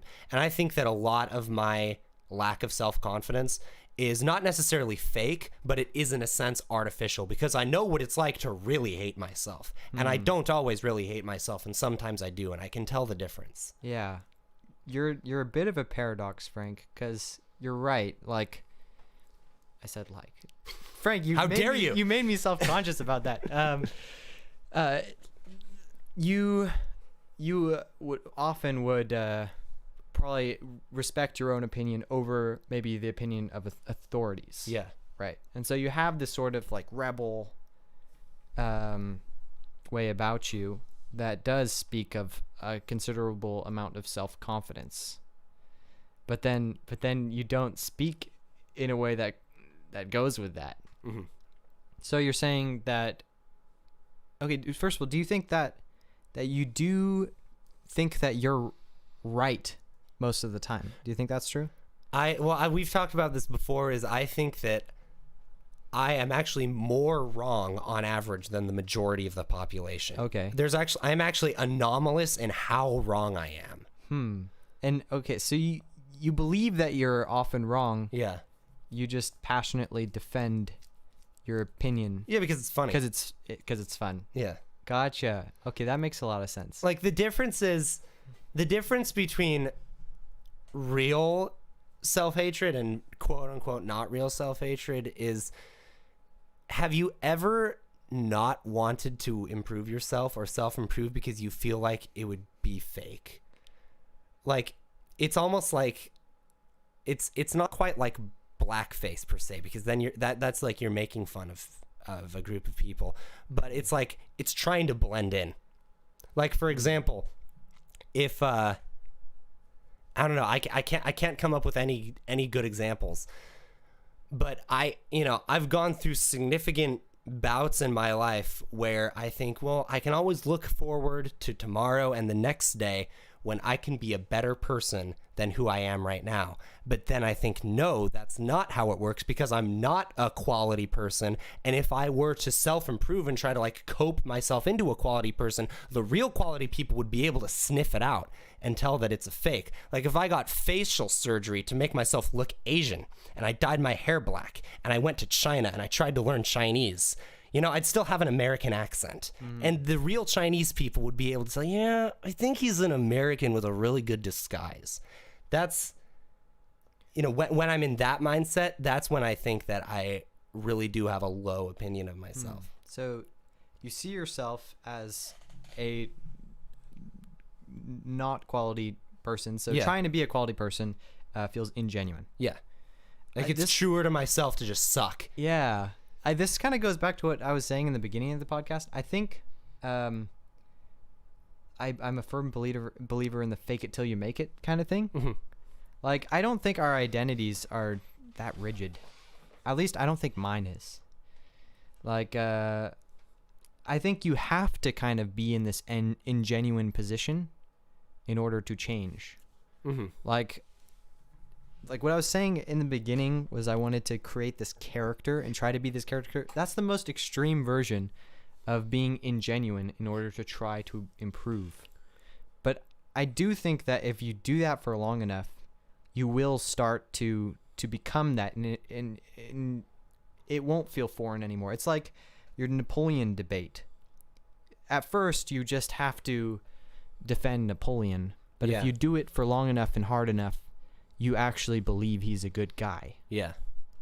So I think if you try to improve yourself, even if you do think you're not a good person, I think over time, eventually, that will change. But it's hard. But sometimes I can buy that and sometimes I can't, is what I'm saying. I see. So Like sometimes I just feel like I'm doomed by my lack of human competence, but it's neither here nor so there. okay, when you feel like that, right? Do you think that it's impossible to be a better person, or do you just feel like you'd almost prefer to be a not good person because you feel like that's truer to some sense of who you are? I think it's a little bit of both. In that it's like I call it the celestial alignment fallacy, where, and I this originated from me trying to apply it to other things, but it's like it was what we were just talking about with debates, where if you say, let's just say, yeah, I can lift, I don't know, 10,000 kilograms. Which no one can do, but I don't know anything about lifting weights. So let's just say I can lift 10,000 kilograms if I get 8 hours of sleep and I have my protein shake and I do a warm up and I stretch beforehand and I do a Tabata interval of jump rope. And then if I warm up by doing the 90,000 kilogram weight, then I can finally lift it. You can't really lift that. You know, it's only when the stars align, only on a good day when you can do it. And so if you lump yourself in with the category of people who are capable of doing that, then it's disingenuous because you can only do it when the stars align. Right? Whereas people who can actually do it can just do it. I see. But okay. So in a not quite exactly the same sense, if not necessarily most people, but if the group of people who I'm trying to be can be like decent to other people and consider other people's emotions and the way that they conduct themselves, and it's just kind of obvious to them, it's disingenuous for me to say, well, I'm like that. If I try to think, how do I be empathetic? How do I be a good person? How do I be intelligent? Like, how do I... Real smart people don't have to consciously think about improving their IQ to be smart. They're just smart. It's that type of thing. But okay, so you're looking at other people Yeah. to see what's realistic. Which is the only way to do it. I hate it when people say don't compare yourself to others. No. That's the only way that we compare ourselves to anything. Yeah.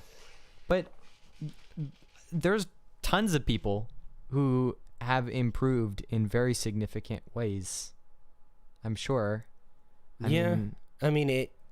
Like, just think about, I don't know, like, I probably shouldn't say this, but like classmates, think about people who just are way cooler people now than they were freshman year. I'm sure a lot of us can probably think about that for ourselves.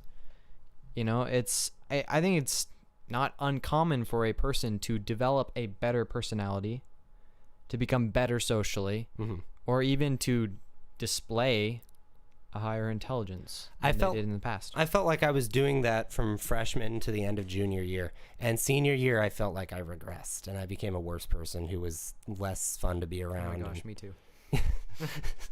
Why? Okay, was junior year the peak? Junior year was the best year ever. It was. Junior year was awesome. We all have to agree on that. It was surreally good. And back then we would be nostalgic for past years and stuff, but we didn't know how good we had it. I know. And senior year was just... Yeah, senior year was just...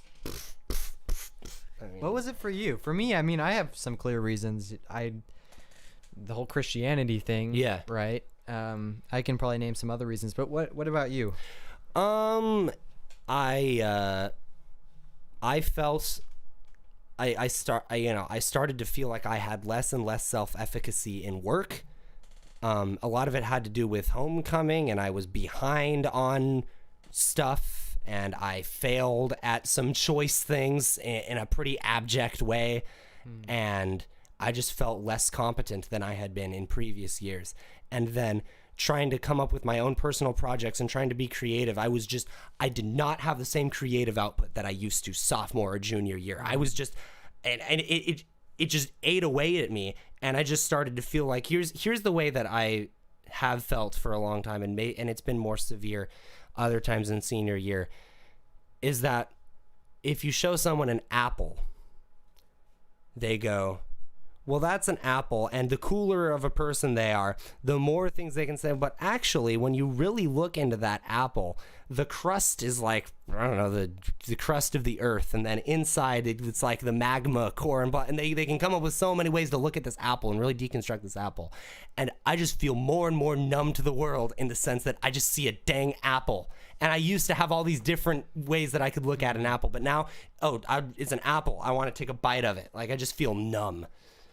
That's what a lot of senior year felt like. And then, of course, global pandemic and everything objectively sucking more for the first time in a long time. Do you know how many years people have been cynical about the world? And I'd be like, well, actually, quality of life is continually improving. Our economy in general, while you may see little dips and ups, just keeps on getting better. People's average access to food, access to water, poverty is going down. And then 2020 is the first time that the cynics were actually right. Everything is objectively getting worse, and we're going to recover from it. We're going to be fine in the long term, but for now, it sucks. Yeah. But why do you think that you had this creative drought in senior year?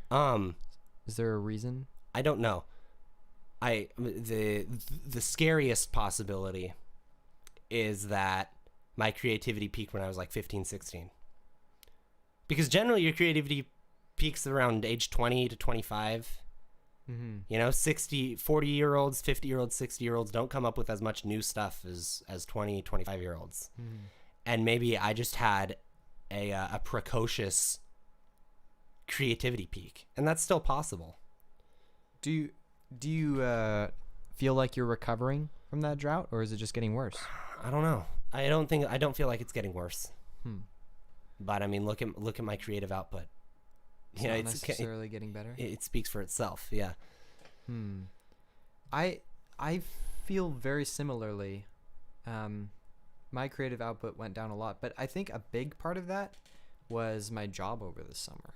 I mean, there was all this emotional turmoil that resulted from my rejection of my Christian beliefs and identity questioning and a lot of problems. But I was a programmer for 8 hours a day, every day. And I didn't think that was a problem. I thought I would have loved that job if, if the Christianity thing didn't happen, if the context was better. But recently I started trying to program every day again, and I started to feel very similarly. Now I'm wondering whether it was actually the programming, and programming is just terrible for my creativity. I don't know, because that's not really true for a lot of people. A lot of people can program and just be normal people. That is their creativity. Yeah. Programming. But for me, I can't use words very well, and I just have a general apathy and lack of drive to do anything I'm passionate about when I'm just day after day just programming. So I've kind of decided that I don't want to program anymore. I'm just kind of done with that because I just don't feel like it's good for me almost. Yeah. And it's probably like ADHD medication. It's something I decide, and then at some point I'm like, oh, this would be so cool if I could program this, and then I'm gonna do it. I'm gonna live a very unbalanced life, and then I'm going to regret it, and it's going to be this cycle again. Yeah, but living a balanced life is probably pretty boring. It is, and that's my dad's core piece of advice. I've asked him what his biggest piece of advice is, and he says live in a balanced way. There's balances everywhere, right? There's, like we talked about, there's a balance between self-deprecation and going too far with it, right? Yeah. And I don't know, my perspective on balances has changed a lot. I used to believe that you just have to kind of like find the right position, find the equilibrium, but now I think it's more like a spring bouncing. Yeah. Like it's a dynamic equilibrium. And there is balances, but the best way to go about things is to go between extremes. We were talking earlier today about people in China. Yeah. And how they work really, really hard. Which I'm an expert on people in China, by the way. I'm just that woke. But you were talking about how they have a couple months off for. I'm not sure about a couple months. I really have no idea what I'm talking Shouldn't about. cite. Don't cite Frank. That's like citing Wikipedia. Just don't do it. But okay, then I'll just use something everybody is familiar with, which is the school schedule. 2 months of summer, and then you have the school year. And at the beginning of summer, it feels really good to be in summer. Yeah. And then at the end of summer, it feels really good to go back to school. Yeah. Now imagine if we just went to school all the time. You know, you wouldn't feel good. You wouldn't feel bad. It's so much better to go between extremes so you can appreciate them. I think the exact same way that you're portraying right here. But whenever I say that to people, they're like, well, actually, if you look at the statistics and the scientific research, going to school all year but less hours per week is better. Better in what way? Like kids Performance? perform better. Kids in countries that do that are happier. Of course, I guess they perform better because yeah. they don't forget everything over the 2 months. I just love the story of the standard school year, and I know that summer break is like oppressive to poor people and stuff. Because it was invented by rich families who wanted to go on vacation. Okay, what about like? Oh, that actually kind of makes sense. And so the like, harvest. Yeah, the harvest thing is a myth. No, that happens in the fall. Yeah, right, not the summer. That happens in the fall, not the summer. And so if both of your parents work full time, it's really convenient to send your kid to school, as consistently as possible, because then they're somewhere where someone is taking care of them, as opposed to if you have a summer break, then like what do you do with your kids? Yeah. If you're working all the time. But for me, in my privileged life, I just love the story of there's like fall has a specific flavor to it, and then when you're just in the dead of winter, you're halfway through, and it's not gonna get any lighter or brighter anytime soon. But there's something that you just have to find kind of beautiful about it, about like about the darkest and just like the trudging throughiest point, and then you finally make it out in spring and summer, and then there's summer break and. Like I'm just like a programmed, westernized, like capitalist, I guess, in that sense, and I like it. Why? Capitalist. Well, because capitalism is bad and Western culture is bad, and so if I'm something bad, that means that it's due to capitalism and Western culture. I see. All right, but I agree with you. Seasons change. It's very good. Imagine if the Earth wasn't tilted. Oh my god, that would suck. Okay, that's called being in Hawaii. I experienced that, and honestly, that's what people in like Michigan say about us. Yeah, exactly. Honestly, that's one of the things I really appreciate about this place is in Hawaii. It's the same weather. It's not like here we have a rainy season. Right? Yeah, there it's just the same. It rains every night, pretty much. It's just the same thing every single day. It's 80 degrees, right? And it does really feel good to have seasons. But I think also we kind of like rhythm too, like repetition. And seasons strike the perfect balance because you have things mixing up. You have the fall, spring, summer, winter, but those four things repeat. Yeah. Right. Just we have repetitions within cycles. That's kind of how humans work for some reason. Cycles, repetitions. Humans. Weeks we have months, and then we have years, and then just like stacks up. I suppose if I were like a true unstructuralist, then I would be like, we need to abolish seasons. Just to abolish calendars. Yeah. Just every day we just abolish night. Oh yeah. Yeah. We just continuous day. We should just surround the earth with a big ball and then put artificial lighting through. That would be awesome. So we can just work all the time. And if you need to go to bed, turn off the lights and shut the window. And then we have to figure out some way of reprogramming our body so we don't need sleep though. Yeah. Because that's a cycle. One. Yeah. We need everything to be perfectly homogeneous. That's the optimal balanced life. Yes. So yeah, balance versus unbalance. So Josh, how do you justify the fact that we're less than 6 feet apart? Like, how are we morally morally defend ourselves to these people who are watching us in disgust? Frank, I wonder how many people would have even thought about that if you didn't say it. Why did you say it, Frank? So no, I mean, it was a big issue. Yeah, it was. It's gonna be like, people are like, well, now that it's the race war, the COVID hoax is over. Yeah. No, the COVID thing's still gonna come back. It's just that we've. I don't want to characterize it as having a break, because we're far from. It's not like, oh, we did the racism and police brutality issue, and now we're back to COVID-19. We have two parallel issues. It's so political. It's like, why are we opening up now? What's changed? I mean, exactly. I think this is how I see it. The only thing that has changed foot is on the gas pedal. The only thing that has changed is what we know, is data, pretty much. True. And so you could make the argument that based on what we know now, it's better to open up. I don't get holding out and having as few deaths as possible until we can find and track, or until we can have a vaccine or a cure or something. I think that that's ridiculous to like have our fingers crossed for a vaccine, and until then just minimize deaths as much as possible. What my dad says is that we should quarantine the people who are vulnerable and then get everyone, and my dad is not an epidemiologist, this is just his opinion, is to let everyone else get it as quickly as possible, so that herd immunity. If you're old, then there's a smaller window of time in which you should be scared, right? What we're doing now is we're prolonging the amount of time that you have a risk to get it if you're old and obese and whatnot. And I'm not sure I agree with that.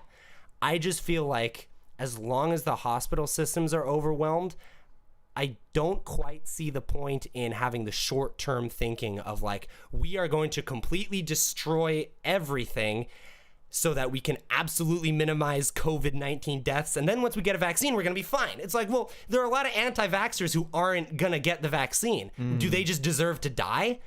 You know? Well, the vaccine protects anti-vaxxers too, because there's just less of the disease. Yeah, but still, I mean, at how many vaccinations do we get? If 10 people get vaccinated, the problem's still the same. You know, we need to have max vaccinations in order for that to be a solution to the problem. No, for sure. And I a little bit agree with your dad's perspective. I think herd immunity is going to happen probably before we get a vaccine. The problem with herd immunity, as I understand it, and this is me being a total layman, and one of the things I find hilarious about the COVID issue is that we have all become little mini epidemiologists. Oh, I know.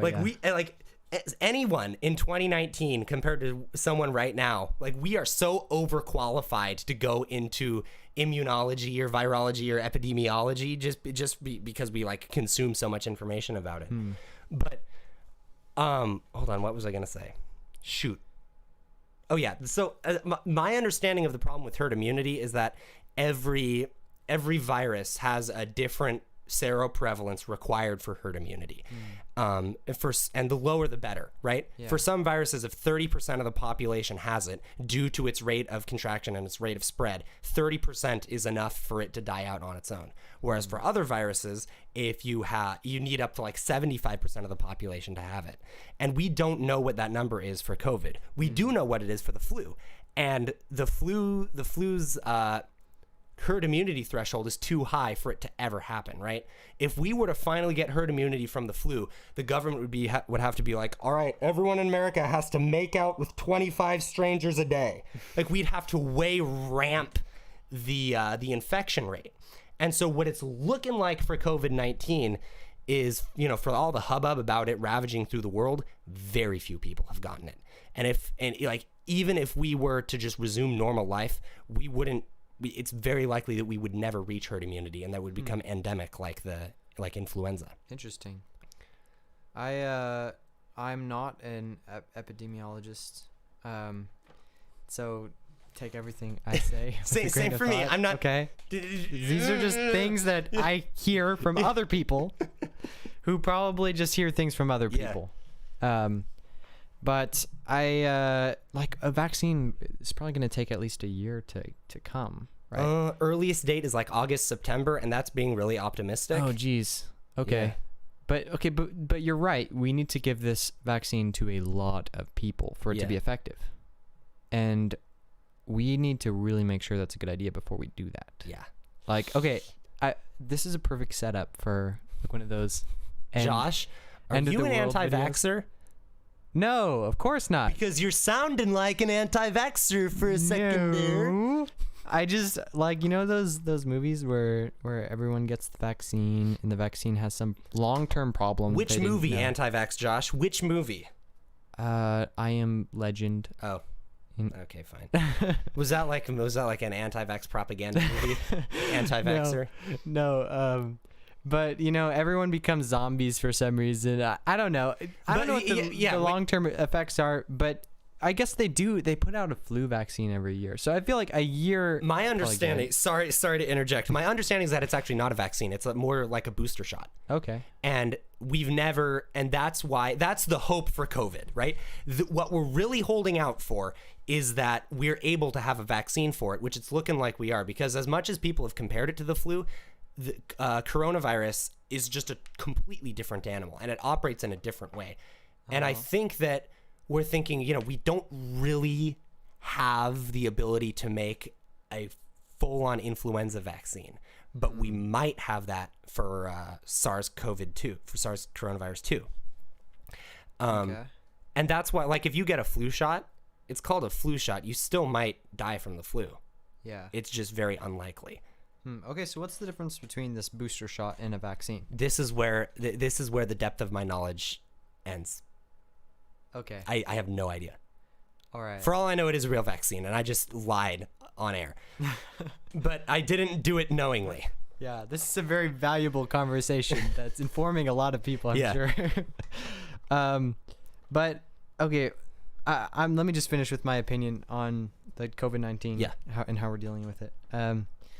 Okay, for sure we can't keep things closed for up to a year or more.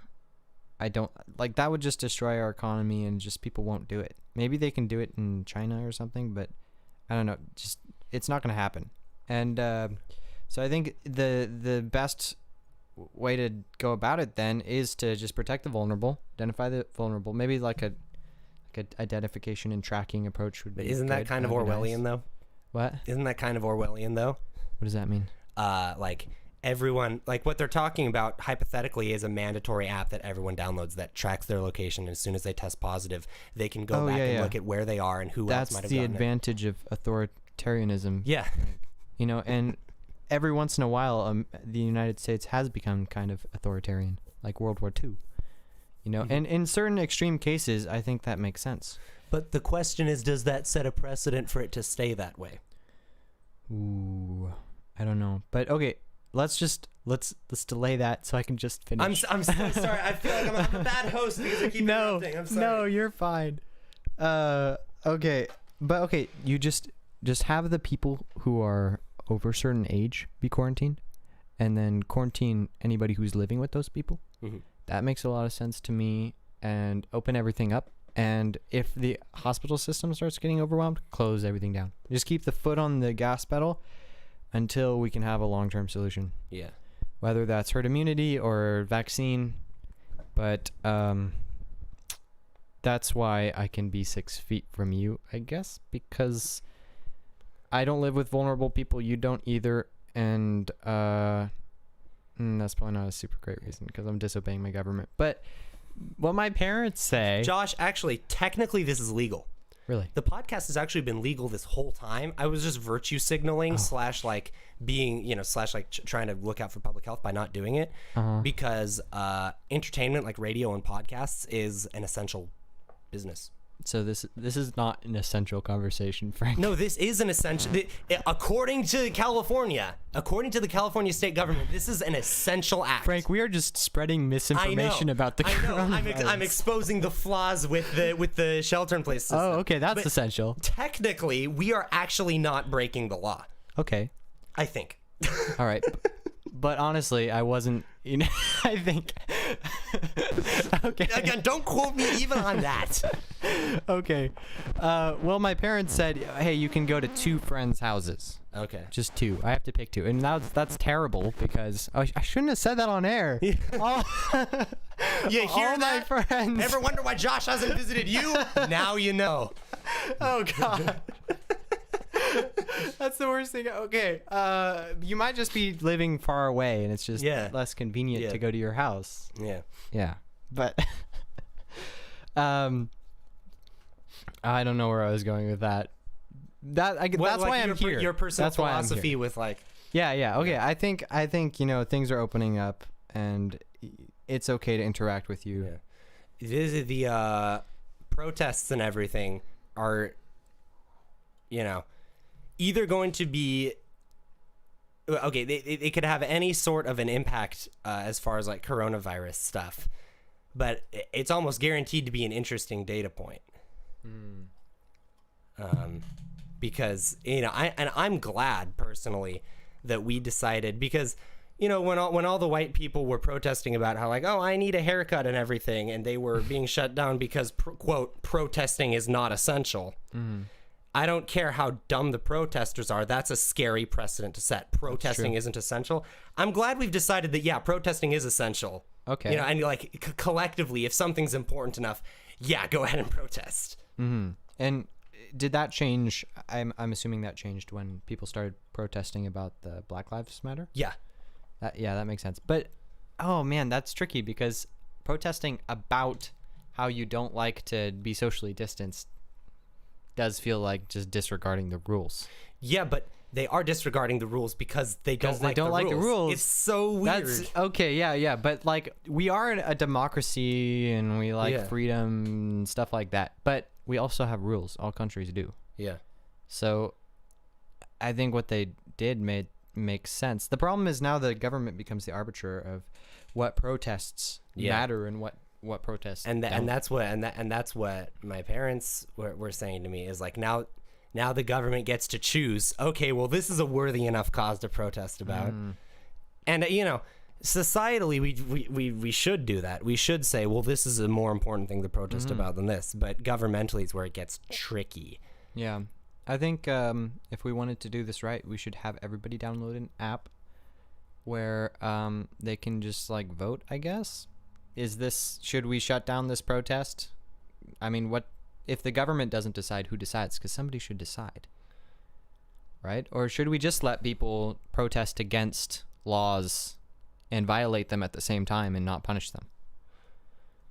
What's the solution? Well, a lot of laws we don't like. That's a lot of the reason why we protest, is because we don't like laws.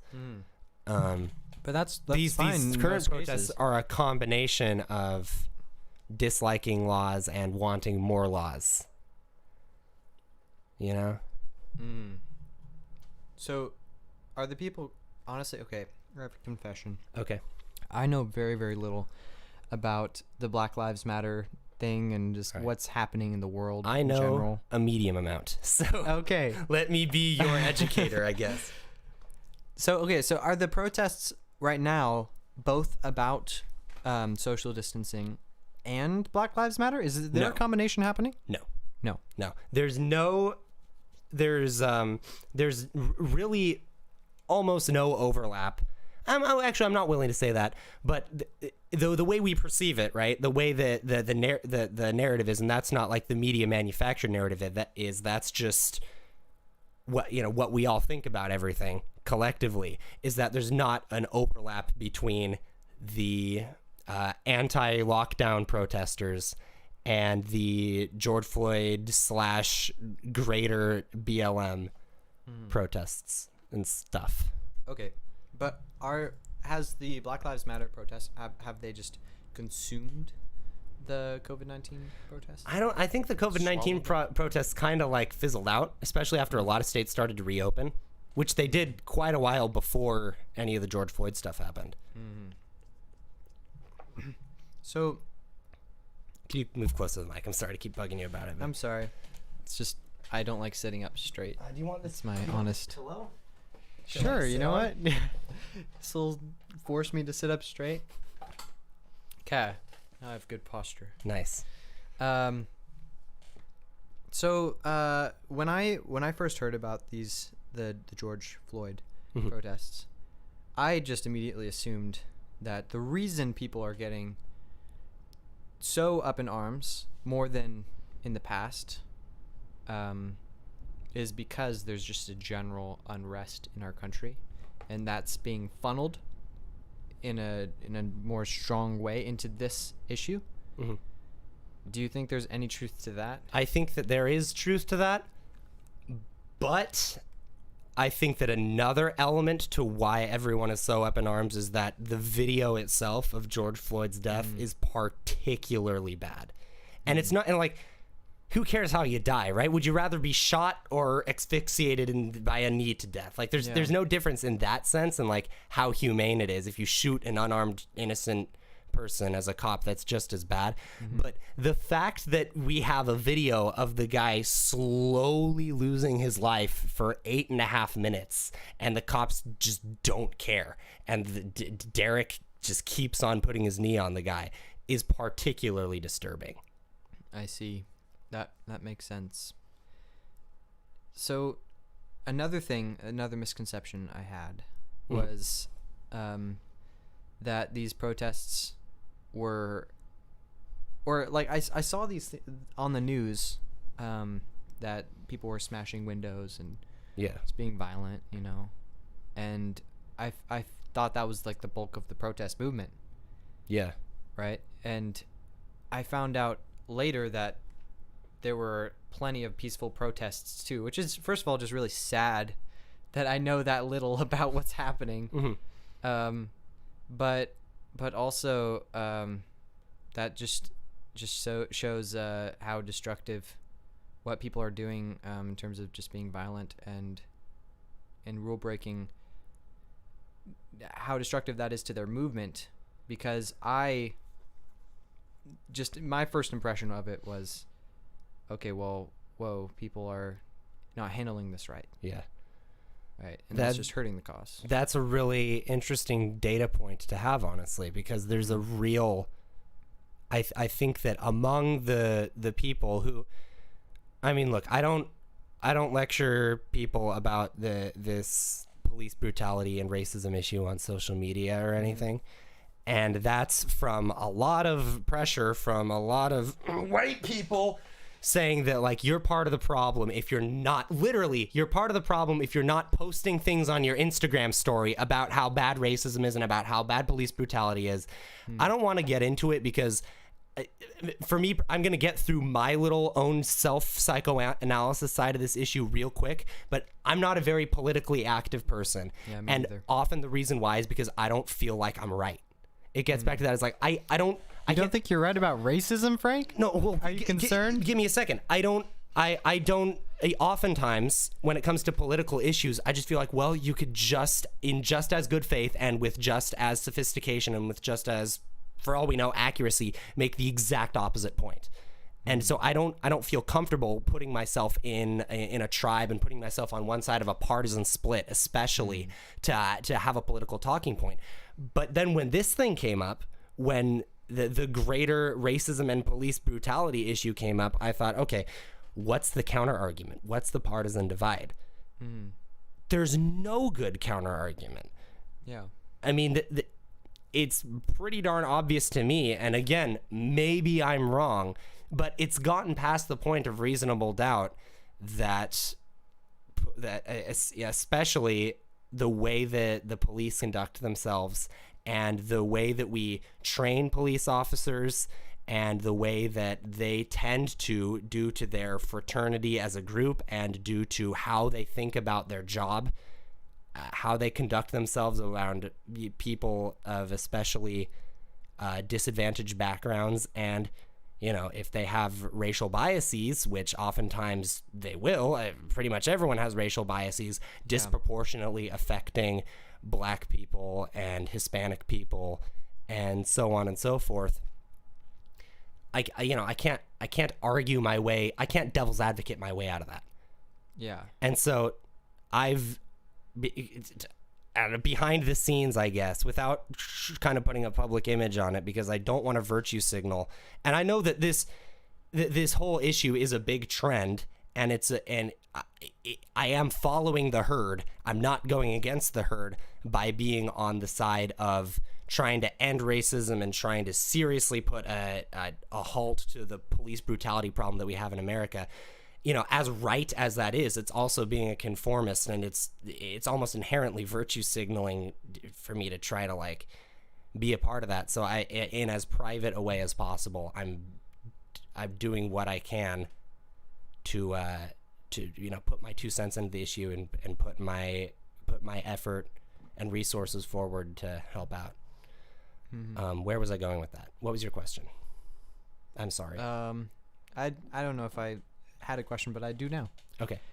So what do you think the solution is? What do you think we should do? And what's the best way of making that happen? There is an array of obvious to less obvious, I think. Okay.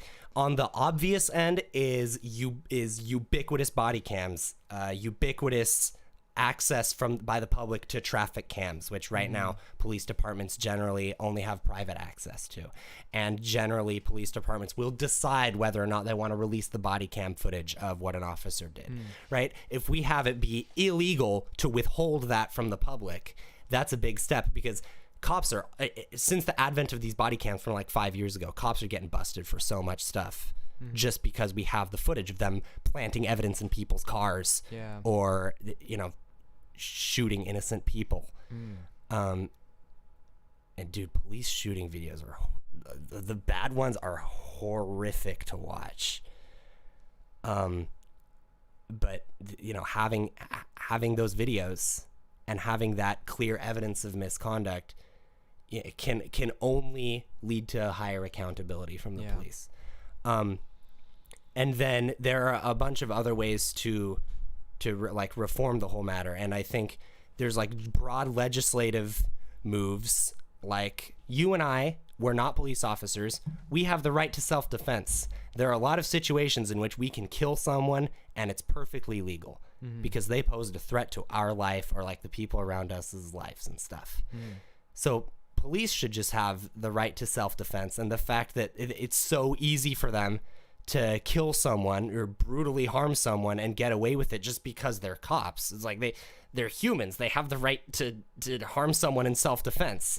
And so if we can have specific legislature to negate their ability to get away scot-free with this stuff. Do we not? I thought a gun or a cop could not fire on anyone unless they were posing a direct threat to their life.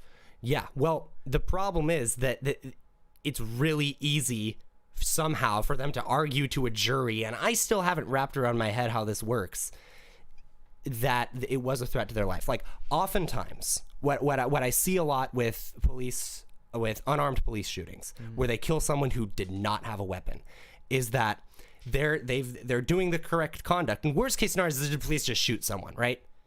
And that's hard to get away with. But what's more common is a little bit of a muddier situation where they have the gun pointed at the person. They're saying, okay, do what I say or else I'm going to shoot because I'm worried. And I want to act in self-defense. Don't move your hands. Keep your hands up. And then the person moves their hands and then they start shooting. Then it turns out the guy was on meth and he didn't have a weapon. He was just like scratching the spiders on him. Right? Oh my God. That happens all the time, where people have their hands up and they don't quite know what to do. The police are giving them instructions. They're confused about the instructions. And then they like reach in the general direction of their waist. And the cops are like, oh, well, better shoot him. I mean, to an extent, that's what happened with George Floyd. He was high, And so he resisted arrest to some extent. But I think that the officers somehow lulled themselves into like exaggerating in their mind what the perceived threat is. Like, what do you think is this guy's plan? You see so many examples of police shooting people, of like George Floyd, I believe, if I recall correctly, in a tank top and basketball shorts. It's like he obviously doesn't have a gun, and just reaching for your waist, if you decide, like the police make it their rules, like, okay, if he reaches for his waist, he might be pulling out a gun, so then I can shoot. That's not a really good way to decide, yep, he probably has a gun. Yeah. Sorry. And so, full disclosure, I don't know what the exact legislature is, but there are a number of federal bills that are in Congress right now trying to get more and more sponsors that will limit police's ability to have these type of cop-out arguments. Like, well, I told him if he did this, then I'd shoot, Yeah. That is tricky. Like... It is tricky because there's so much fear involved. When I can, Gosh, okay, so the question is, if somebody, the basketball short example doesn't make any sense. I agree. Like, how could he have a gun? But let's say somebody does have, normal clothes on, Yeah. and they could potentially be concealing a weapon, and then they reach down. Sorry. What would you do? I don't know. There is the possibility that they're gonna pull a gun. The question is, if they were white, would the situation have been different? So, so there's the police brutality element to it, and there's the racism element to it, and those tend to go hand in hand. As far as I know from my cursory research studies, so the basics of the statistics is that just per population, black people are a lot more likely to be killed by the police. Or no, sorry. Just by population, white people, more white people get killed by police than black people. Why? Because there are way more white people. Oh, yeah. So black people are only 13% of the population. So, of course, there are less black victims of police brutality. Okay. But then when you adjust for population, you go per cap, a lot more black people are killed because of police brutality. But then the problem is that black people encounter the police a lot more because, on average, they live in worse areas and, well, they commit more crimes, when you get down to it. And so there are a lot of studies from universities that try to actually do a number of, okay, in any given situation, how likely are you to wind up with a negative police brutality outcome when we just take the same exact situation but change your race? And as far as police deaths, a lot of studies actually say that chances are about the same. And then there are also studies that say that it's more dangerous if you're black. There aren't really ones that have a statistically significant disadvantage for white people. And as far as I know, there's a greater disparity in non-lethal violence, right? Getting beat up by the police is something where there's a lot more of a racial disparity. I mean, the fact is that most of the change that people are pushing for in direct relation to the police doesn't have all that much to do with race. And then there are just other issues of like, well, black people's overall situation in America. Yeah. It's kind of ridiculous on the surface, and I'm no expert, but like, well, black people were slaves for 400 years. Obviously that sucked for them. But then they weren't slaves. That's an improvement. Yeah, but it was Reconstruction era and Jim Crow laws, and there was segregation, and so there's still tons of racism. Okay, but now we've got the Civil Rights Act, and now we've got their right to vote, and blah blah blah blah blah, and now black people have it a lot better. Yeah, but they still have much higher rates of poverty, much higher rates of X thing, and blah blah blah blah blah. Yeah, because of the history, and so it seems a little bit naive to go, well, yeah, but there's no more systemic racism. It's just that's your walk in life. Sorry, buddy. Just left over. And I mean, I think that there are a lot of things that that we could do to try to ease this this racial disparity in quality of life if we try to do objective quality of life measures. And I think I can speak for most white Americans that of course, if you take the race IAT test and you do the old, here are two identical resumes. This is from Mark Waters, and then this one's from DeMarcus Jackson. Which one do you hire? And then on average, people hire Mark Waters because it's a white-sounding name and stuff like that. And you can absolutely find racial biases and, in a lot of cases, actual racism, because there are horrible people who are racists, right, who just do not like other races. But for the most part, we love black people, right?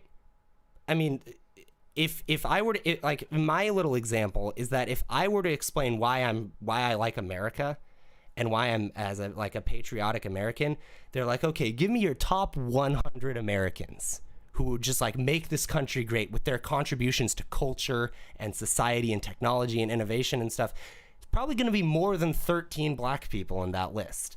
I mean, so much of what I find great about American culture, from music and art and all that, and political voices and movements and all that, comes from our black population, which has a really strong and really impactful culture that I don't think I'm alone as a privileged white dude in saying that we think is really awesome and that we love. And so there's an incongruency there when we can think that.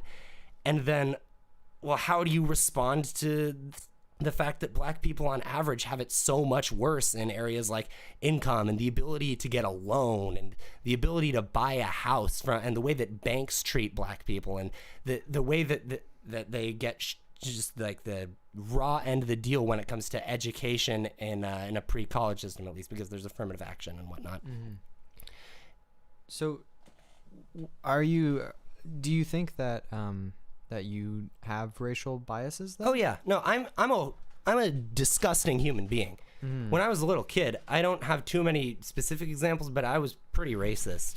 And like, you know, right now, I know so few black people. Like I feel like I can probably interact a little bit better with like Asians and Hispanic people just because I have so little exposure to actually interacting with black people when it comes down to it. You know, it's just like an in-group and out-group thing. Even though I'm a huge consumer of black culture and media and entertainment, I love hip hop music. I love jazz music and funk and R&B and all that. And, you know. I see. So you just haven't had a lot of exposure to black people, and that could affect your I mean, I've gotten like preference for white people on the little implicit association test and stuff. I think here's the way that I look at it is that I am racist. Pretty much everybody's racist. In fact, I'm not sure you could find someone who, if you have a really broad definition, you couldn't define as racist. But I don't think that treating people differently based on their race in like a real tangible way has any positives to it. I don't think that there's any sense in a racist policy or a racist behavior. Racism is bad. Racism is bad, yeah. Okay. We're on the same page on that one. What's interesting is racism seems so obviously, false. Or it seems you can't make a very good argument for it, but we had some friends who moved to Mississippi or something, and they were just like normal people like us. They weren't racist, but they told us it's hard to not become racist in a racist culture. Yeah, just because, like you said, there's an in-group and out-group thing going on, and as humans, you develop these like direct associations, and the problem is in certain racially tense areas, there's white people and there's black people, and they just naturally kind of stick with their own group, and they both act somewhat they on both sides there's like tension, and there's just animosity. Okay. You did it. Yay. See, Frank, you were talking about how you lost your ability to speak. I've gotten better. They were in the middle of this podcast. There was definitely a dip. Yeah, maybe. But we've both been quarantined for some time, so have a little grace. But what was I saying? Oh, okay. But what happens is you just have enough negative experiences with the other race on both sides, and you just both develop this negative association with the person that looks like that. Yeah. And I just wish people were more rational, I guess, and that we didn't develop these just associations and act on them, and then the problem would be solved. We'd just be like, oh wait, I don't know you, just because you're black, and maybe I had some negative interactions with some black people in the past, it doesn't say anything about you, right? Yeah. I wish people thought that way, and it's just it's a hard problem to solve, and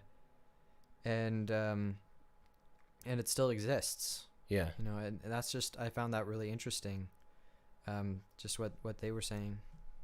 So even you or me could become racist potentially. Oh yeah. I mean, it's frankly, it's a miracle that I'm as not racist as I am. I am the target demographic for racism. Why is that?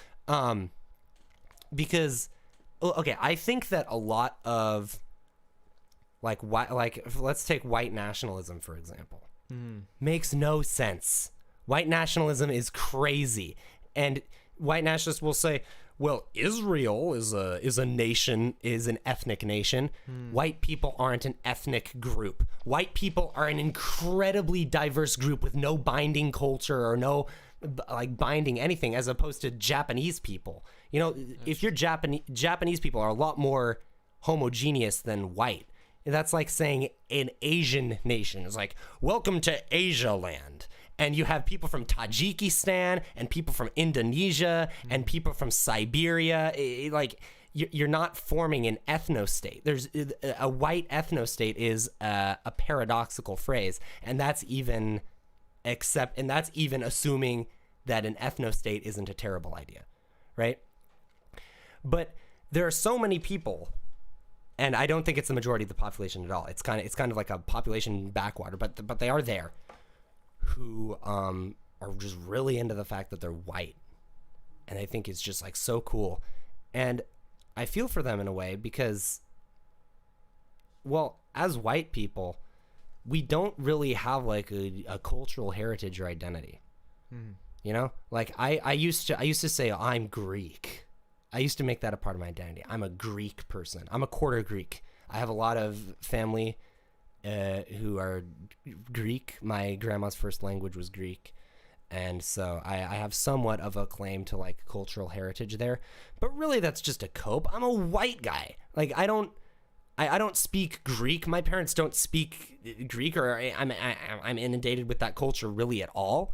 But I was just so desperate to be able to like have that thing to identify with. Because let me give you an example. Let's just say that you're Chinese, right? Your parents' second language is English. They came from China.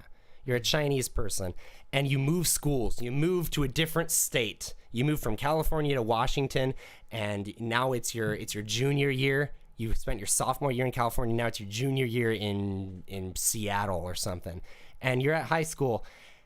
And then if you meet another Chinese kid there, you can like relate on Chinese stuff.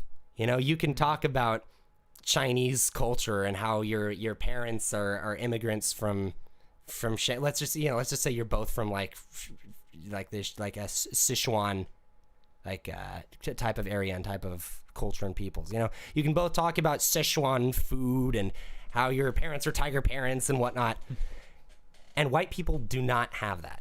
And as a straight white cis white male, which in a lot of ways is just like the most privileged thing you can be. I'm not saying that this is like the horrific plight of the super privileged person, but what I'm saying is that it's a legitimate emotion to be like, well, oh, hey, you're also white? Yeah, let's talk about being white. Like, we can't do that. We don't have any conversations about, oh, our white parents are funny because they're white, outside of like dumb little racial stereotypes and stuff. Yeah. And so we want that. And I think that a lot of people try to manufacture that. Like create a white culture. Create white culture, create a white identity. Be like, hey, we conquered the world. We colonized the world. You know, we're white people. We're cool. Well, I think a big reason why it's hard to have find a white culture is because we're in the United States. Mm-hmm. And in the United States, there is not a very high correlation necessarily between race and culture. Not as much as in other countries. Yeah. Right? And, you know, as a Chinese person, you can still be Chinese or Chinese American and be very, very different. Yeah. Right? There just happens to be much more white people in America than Chinese people in America. And that's why, on average, less white people are going to necessarily relate culturally. Yeah. But, like, let's say if you were in another country, like, I don't know, Germany, and I think you could relate culturally. Actually, I don't know anything about Germany. I mean, if you're German and you're like American, you celebrate Oktoberfest, yeah, and you eat Bratwurst, and you're like, ach, I am Deutschland. Yeah, then they do have like this. Then you do have a culture, but like most Chinese people are Sichuan Chinese, or they're like Cantonese, you know. Like I'm all of my ancestors are Cantonese, is what you would say if you're a Cantonese person. Whereas for you or me, I'm what? It's the cliched white thing to say. It's like, well, I'm English and Scottish and Greek and Dutch and German and blah blah Here's blah. the percentages. Yeah, it's like there's no cultural identity, and I'm only complaining a little bit because obviously the plight of a lot of other groups, and a lot of other racial groups, are so much worse in so many ways.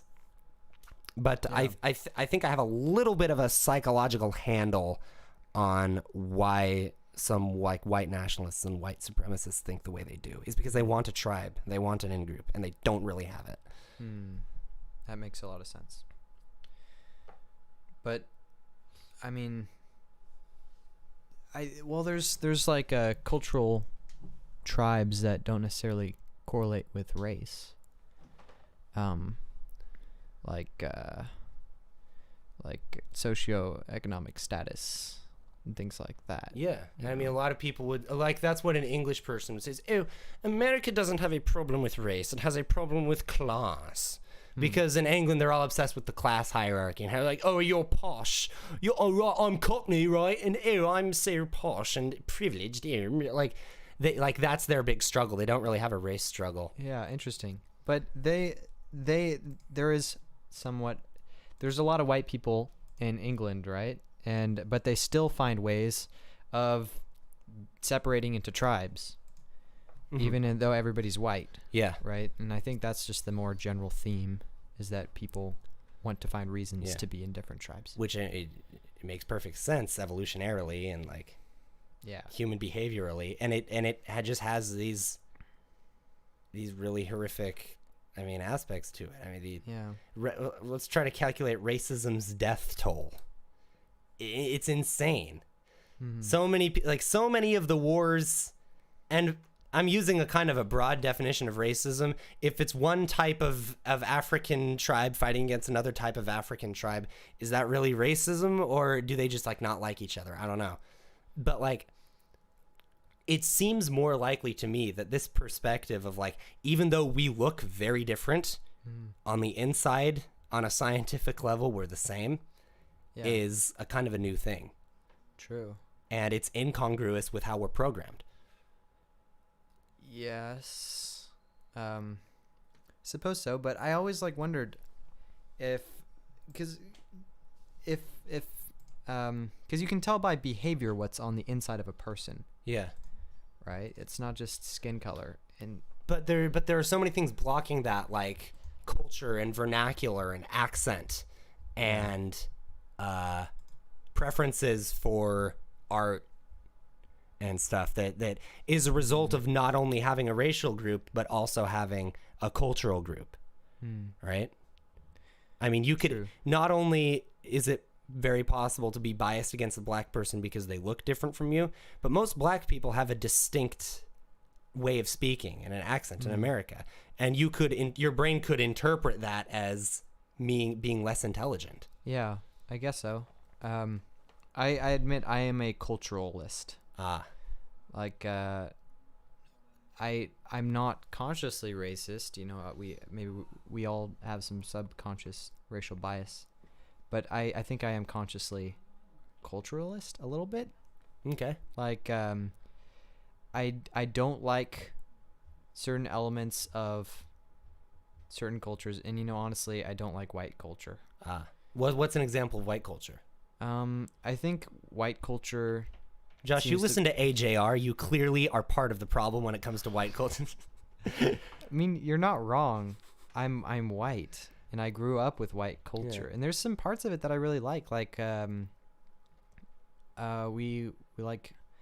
we prioritize education. I mean, not as much as maybe Asian culture. Yeah. But we still care about that. We care about.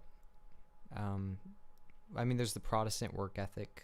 That might be ingrained in white culture a little bit. Maybe it's a little bit of an American thing, but there is a lot of like individualism. True, individualism. I like individualism. I don't. That's the thing I don't like about Chinese culture very much, is just the cultural homogeneity. Not everyone has the perspective of screw your parents, do what you want.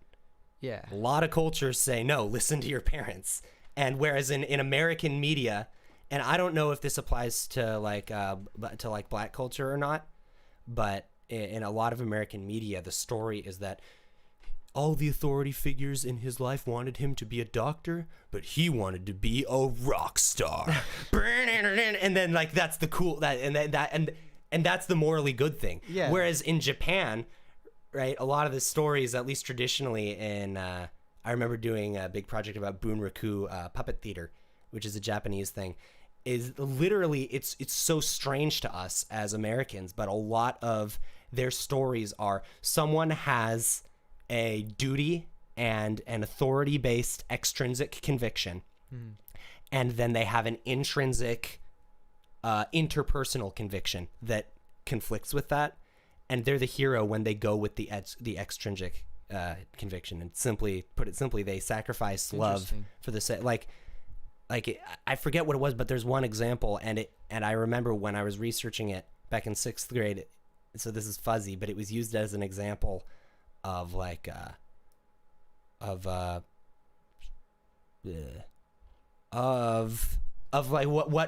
what type of patterns stories would often follow is someone is like convicted of some crime, and the main character's a prosecutor, and they know that they're innocent, and they're in love, like they're a couple, and the prosecutor's seen as a hero for doing his job and like arguing for why they did it. I think that could be a little bit of a distortion of the actual memory, but I mean there are a lot of other cultures, and I think specifically we're kind of talking about a lot of Asian cultures and stuff where we were talking about this earlier off air, is like extrinsic motivation is seen as the more noble and the more cool thing to prioritize. Yeah, that's interesting. And that's something I like about American culture is we seem to prioritize intrinsic motivation more. Yeah. Maybe it's just because I'm an American, I like that. But I do like the fact that in Asian cultures there's a lot more respect for elders. Yeah.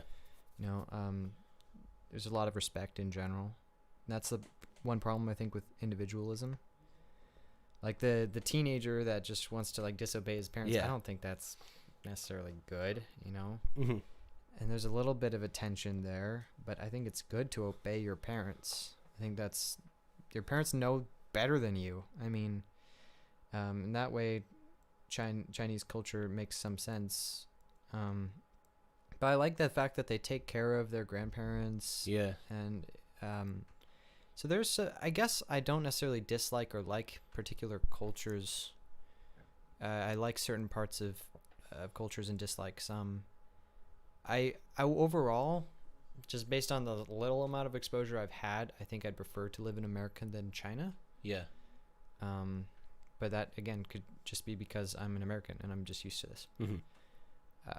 Yeah. So, but another thing I don't like about white culture, is we often just we like comforts and material possessions, and there is.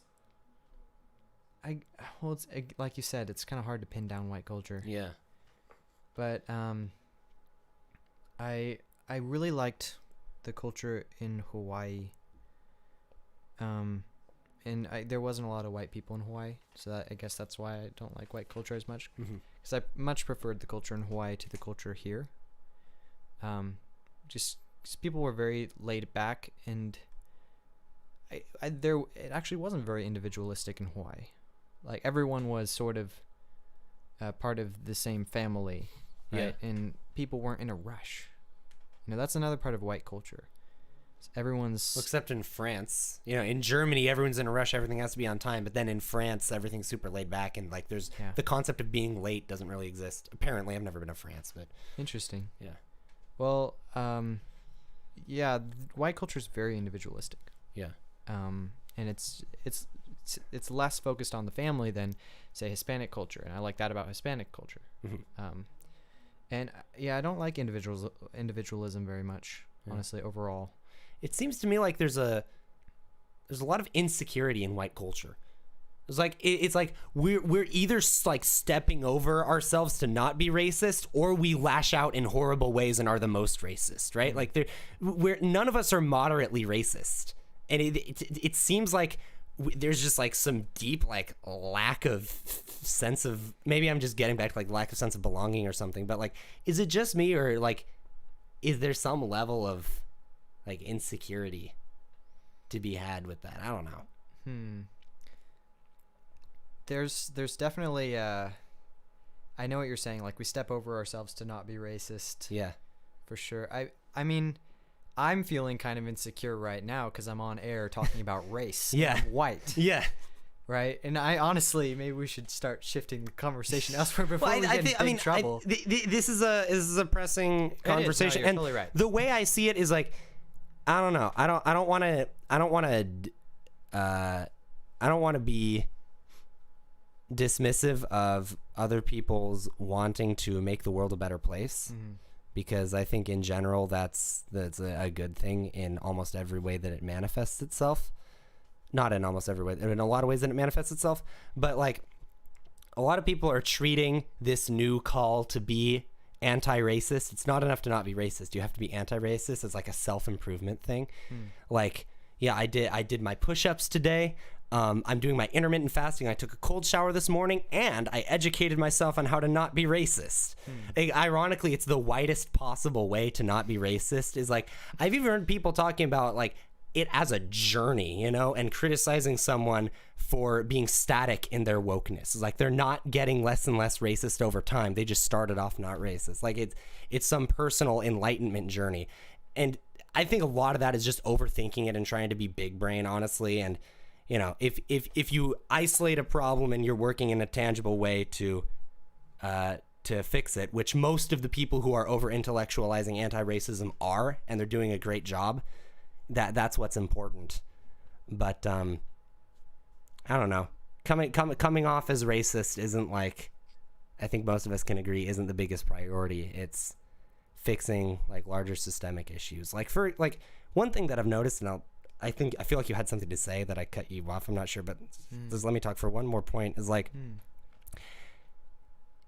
there's this way that like racism works where it gets to a certain point where people are on an equal playing field, then like racism is just funny. And what I mean by that is that like if there's like legitimate issues and disparities in like what the enfranchisement of a racial group is, then you don't insult someone based on their race, because that's horrible. That's racist, right? But then when you look at diverse communities where they are on a level playing field, right? And there isn't this wide disparity in what the experience of one person's race is, and you know, in regards to authority and whatnot. And that just happens within little communities where like everybody's poor, or communities where everybody's rich and whatnot. Then if you make fun of someone for their race, it's like the most surface level thing you can say about them. Like it would be more hurtful to make fun of someone for them being lazy or something, right? I don't know what my point about that was, but like, you know, pointing out race and trying to identify racial differences is an issue when there are actual pressing disadvantages and advantages that races feel and have. Yeah, I totally agree. When I was in Hawaii, I think white people often make fun of their own race a lot. Yeah. And that's maybe part of being anti-racist. Like you feel like you need to kind of put down your own, like I did about white culture. Yeah. Oh my God, I hate white people. Trust me. White people are one of the worst races. Yeah. But we can do that because we're white, and also because, you know, we're privileged. Yeah. You know. And in Hawaii, people made fun of me for being white. You know, and in what way? Like, what were the racial stereotypes about whiteness? Oh, white people are jerks. That's and it's honestly kind of a true stereotype in Hawaii. Yeah. Because everybody from the mainland's a jerk compared to Hawaiians. Hawaiians are the nicest people ever. And most of them are tourists except anyway. to white people.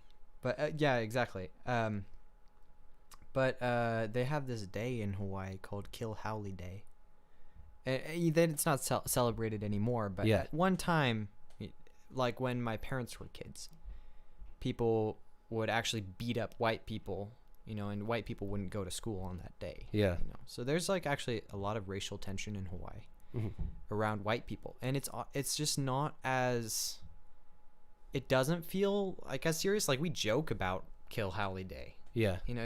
Because in the rest of the world, white people are more privileged. But there's even a school in Hawaii where you have to be a certain percentage Hawaiian in order to go. It's one of the best schools in Hawaii. Yeah.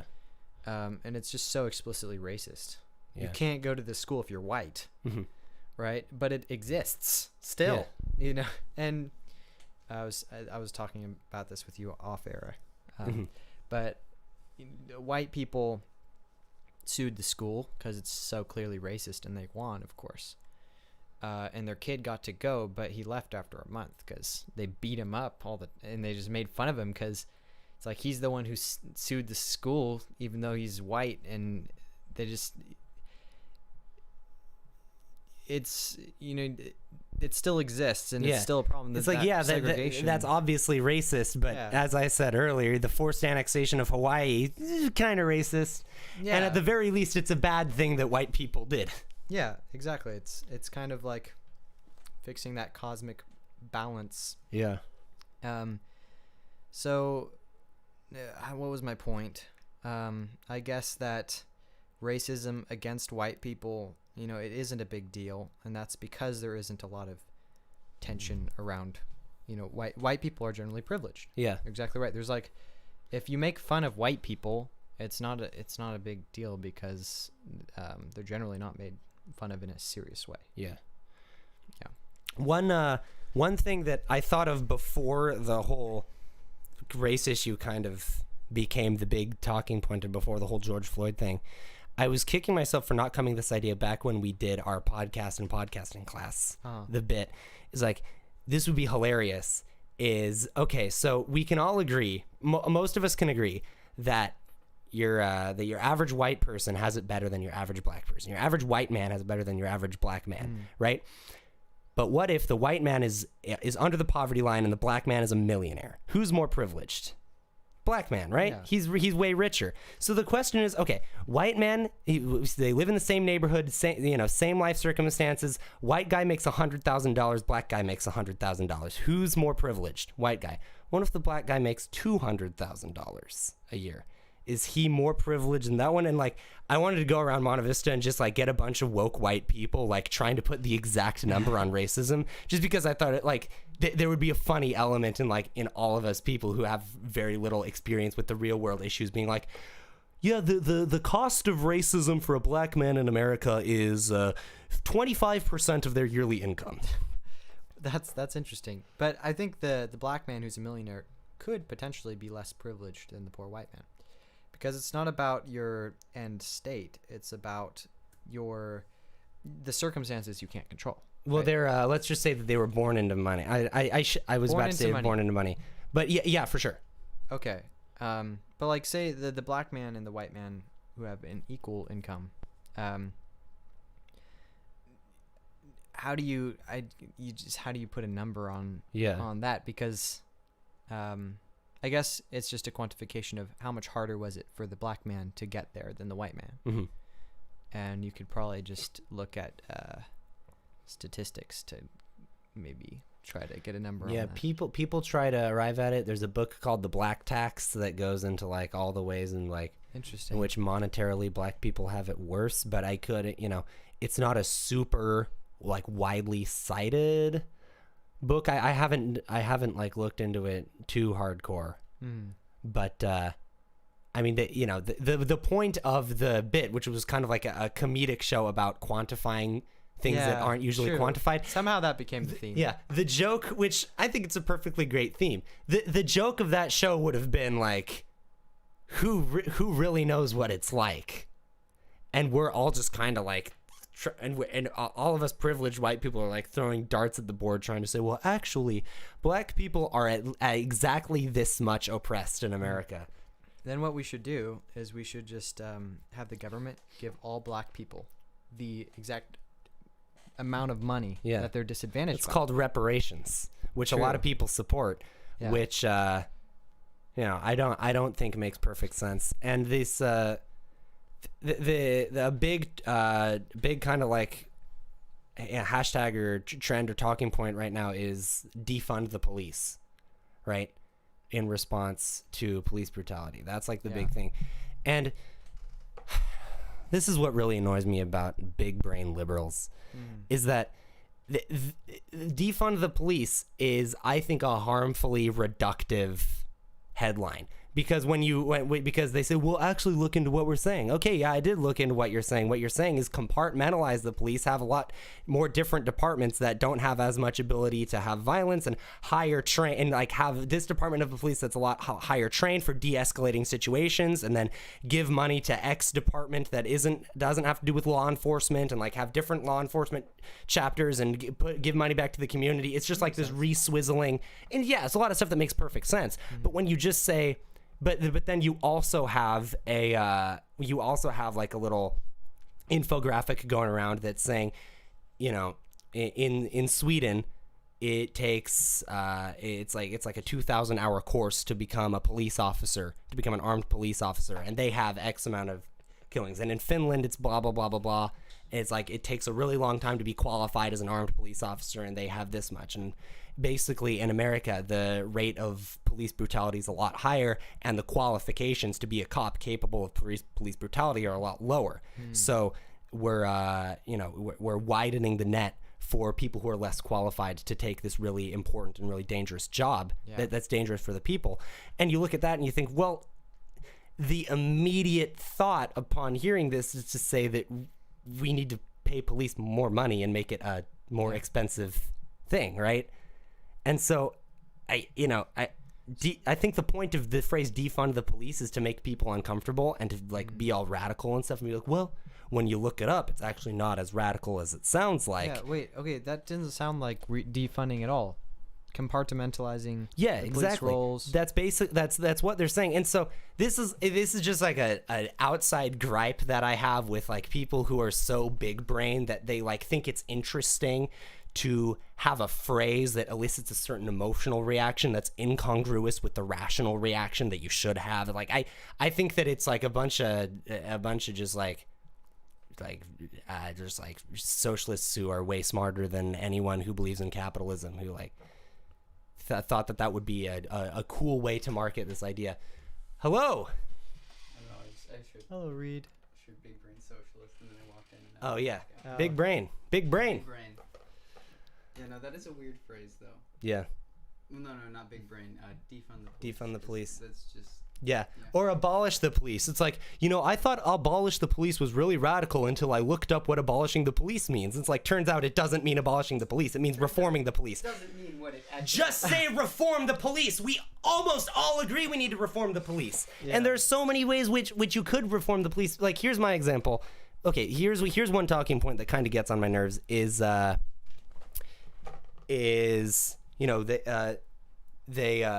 they say, how could you defund the police when they've been defunding education for years? It's like, first of all, that's not true. Public education spending in America is pretty consistently going up. Yeah.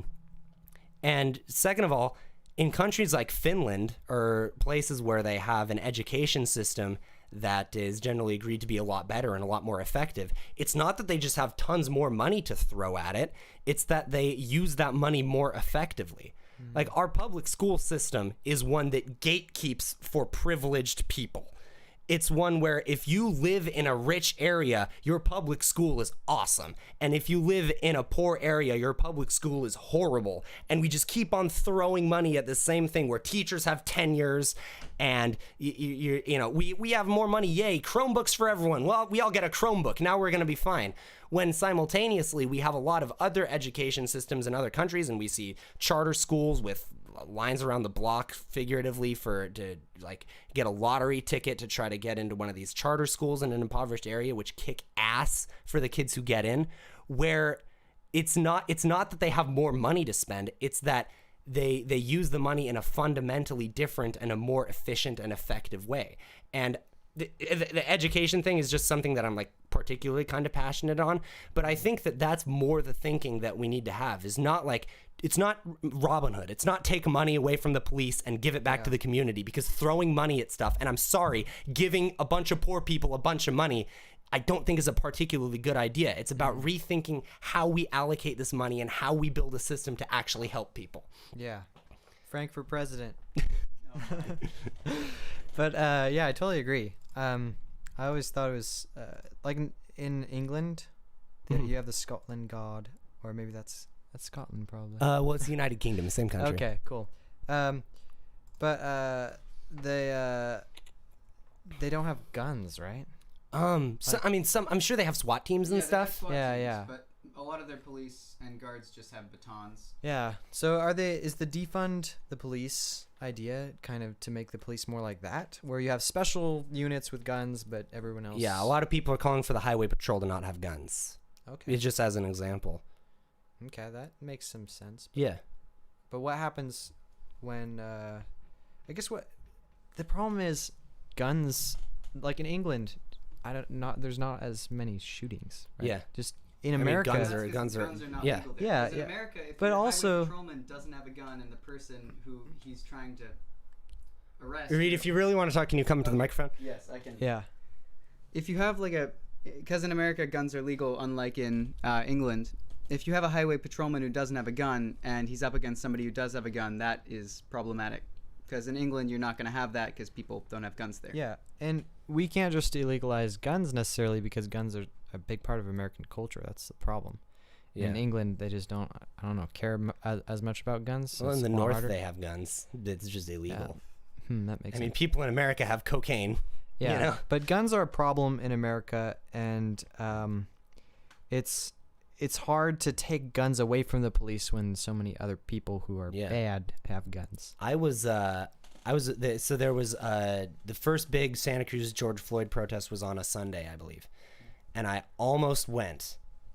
I wound up going to one on Wednesday, but I almost went to the one on Sunday, and I still have the whiteboard in that closet with the sign that I was about to make, and it was talking about how Derek Chauvin, the guy who killed George Floyd with his knee, had 17 previous, I believe it's complaints is the technical term, and that that's an abnormal amount for a cop to have, and that he had previously been involved in 2 police shootings, and that there's so much evidence for him being not the best candidate to enforce the law that it shows a lack of accountability for him to have still been in the force, for him to kill George Floyd.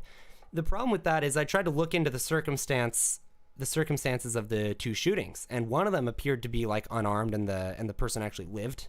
The victim lived, and they said that it was like a totally bad police brutality shooting. But then the other one was one where he and a group of cops were chasing down someone who had definitely committed a crime, and then he pulled out a gun on them and started shooting, and it was a full-on police shootout. And I was like, well, you know, if someone's shooting at you, who am I to say that you can't shoot at them? Yeah. Right? So I had to say, and he was involved in 2 police shootings. One of them was unarmed, and the other one, the guy was. And like, I had to have so many qualifications and disclaimers for my stupid little sign, where most people just have in big bold letters like "silence is violence" or "I can't breathe" or something. But I wanted to be original. But I think that little anecdote speaks to the nuances of the situation. Is like, I think that there are clear and doable ways for us to not dismantle America, because the Constitution says nothing about law enforcement, to reform law enforcement to a large extent and reduce police brutality. But at the end of the day, people do pull guns on cops, and cops get shot by criminals. You know, it's a tough, nuanced situation. Yeah, but maybe the solution, like you're saying, is not to defund the police, but just increase the rigor of increase the filter, make it a higher paid position, so that higher quality people want to do it. Yeah. You know, maybe that's a better way to go about things. I mean, it depends on where you are, because there are already some places where police officers get paid well past like True. 6 figures. Like I think in San Jose, you can make almost $200,000 a year as a cop. Wow. So I think training would be more important, and maybe some more like policies to go against. Frank, you know how you're saying you had like 17 different complaints. Yeah. Maybe some more policies to keep officers in line Yeah. with like their complaints and what they've done in the past. In a way, I think it's similar to teachers, whereas like teachers are so important, but our darn free market just can't figure out a way to pay them enough. Yeah. You know, dang it, teaching is still a low-paying job, despite the fact that we all agree that like there's no one who's more helpful than a really good teacher. And there's tons of other countries that pay their teachers. Like every other major country pays their teachers way better than we do as well. Like or Japan or any Northern European country, they all pay their teachers exponentially more than we do. And so I mean, it's and another example is in Camden, New Jersey, which as a factoid enthusiast, I've always known as the place with the highest violent crime rate in the United States. It's Camden, New Jersey. In 2012, I believe, they dismantled their old police department and just had a new one, where the first thing they did is they like went around and knocked on doors in the community and be like, hey, how can we help serve you?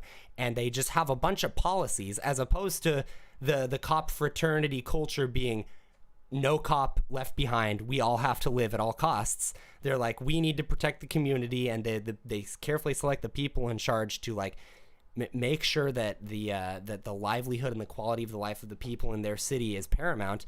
And I tried to find like a really good graph to show how just like crime just went way down, because people say crime reduced by 42%, and yeah, it did, but crime has been going down since the 90s. If you look at the graph, the crime rate in Camden was already going down.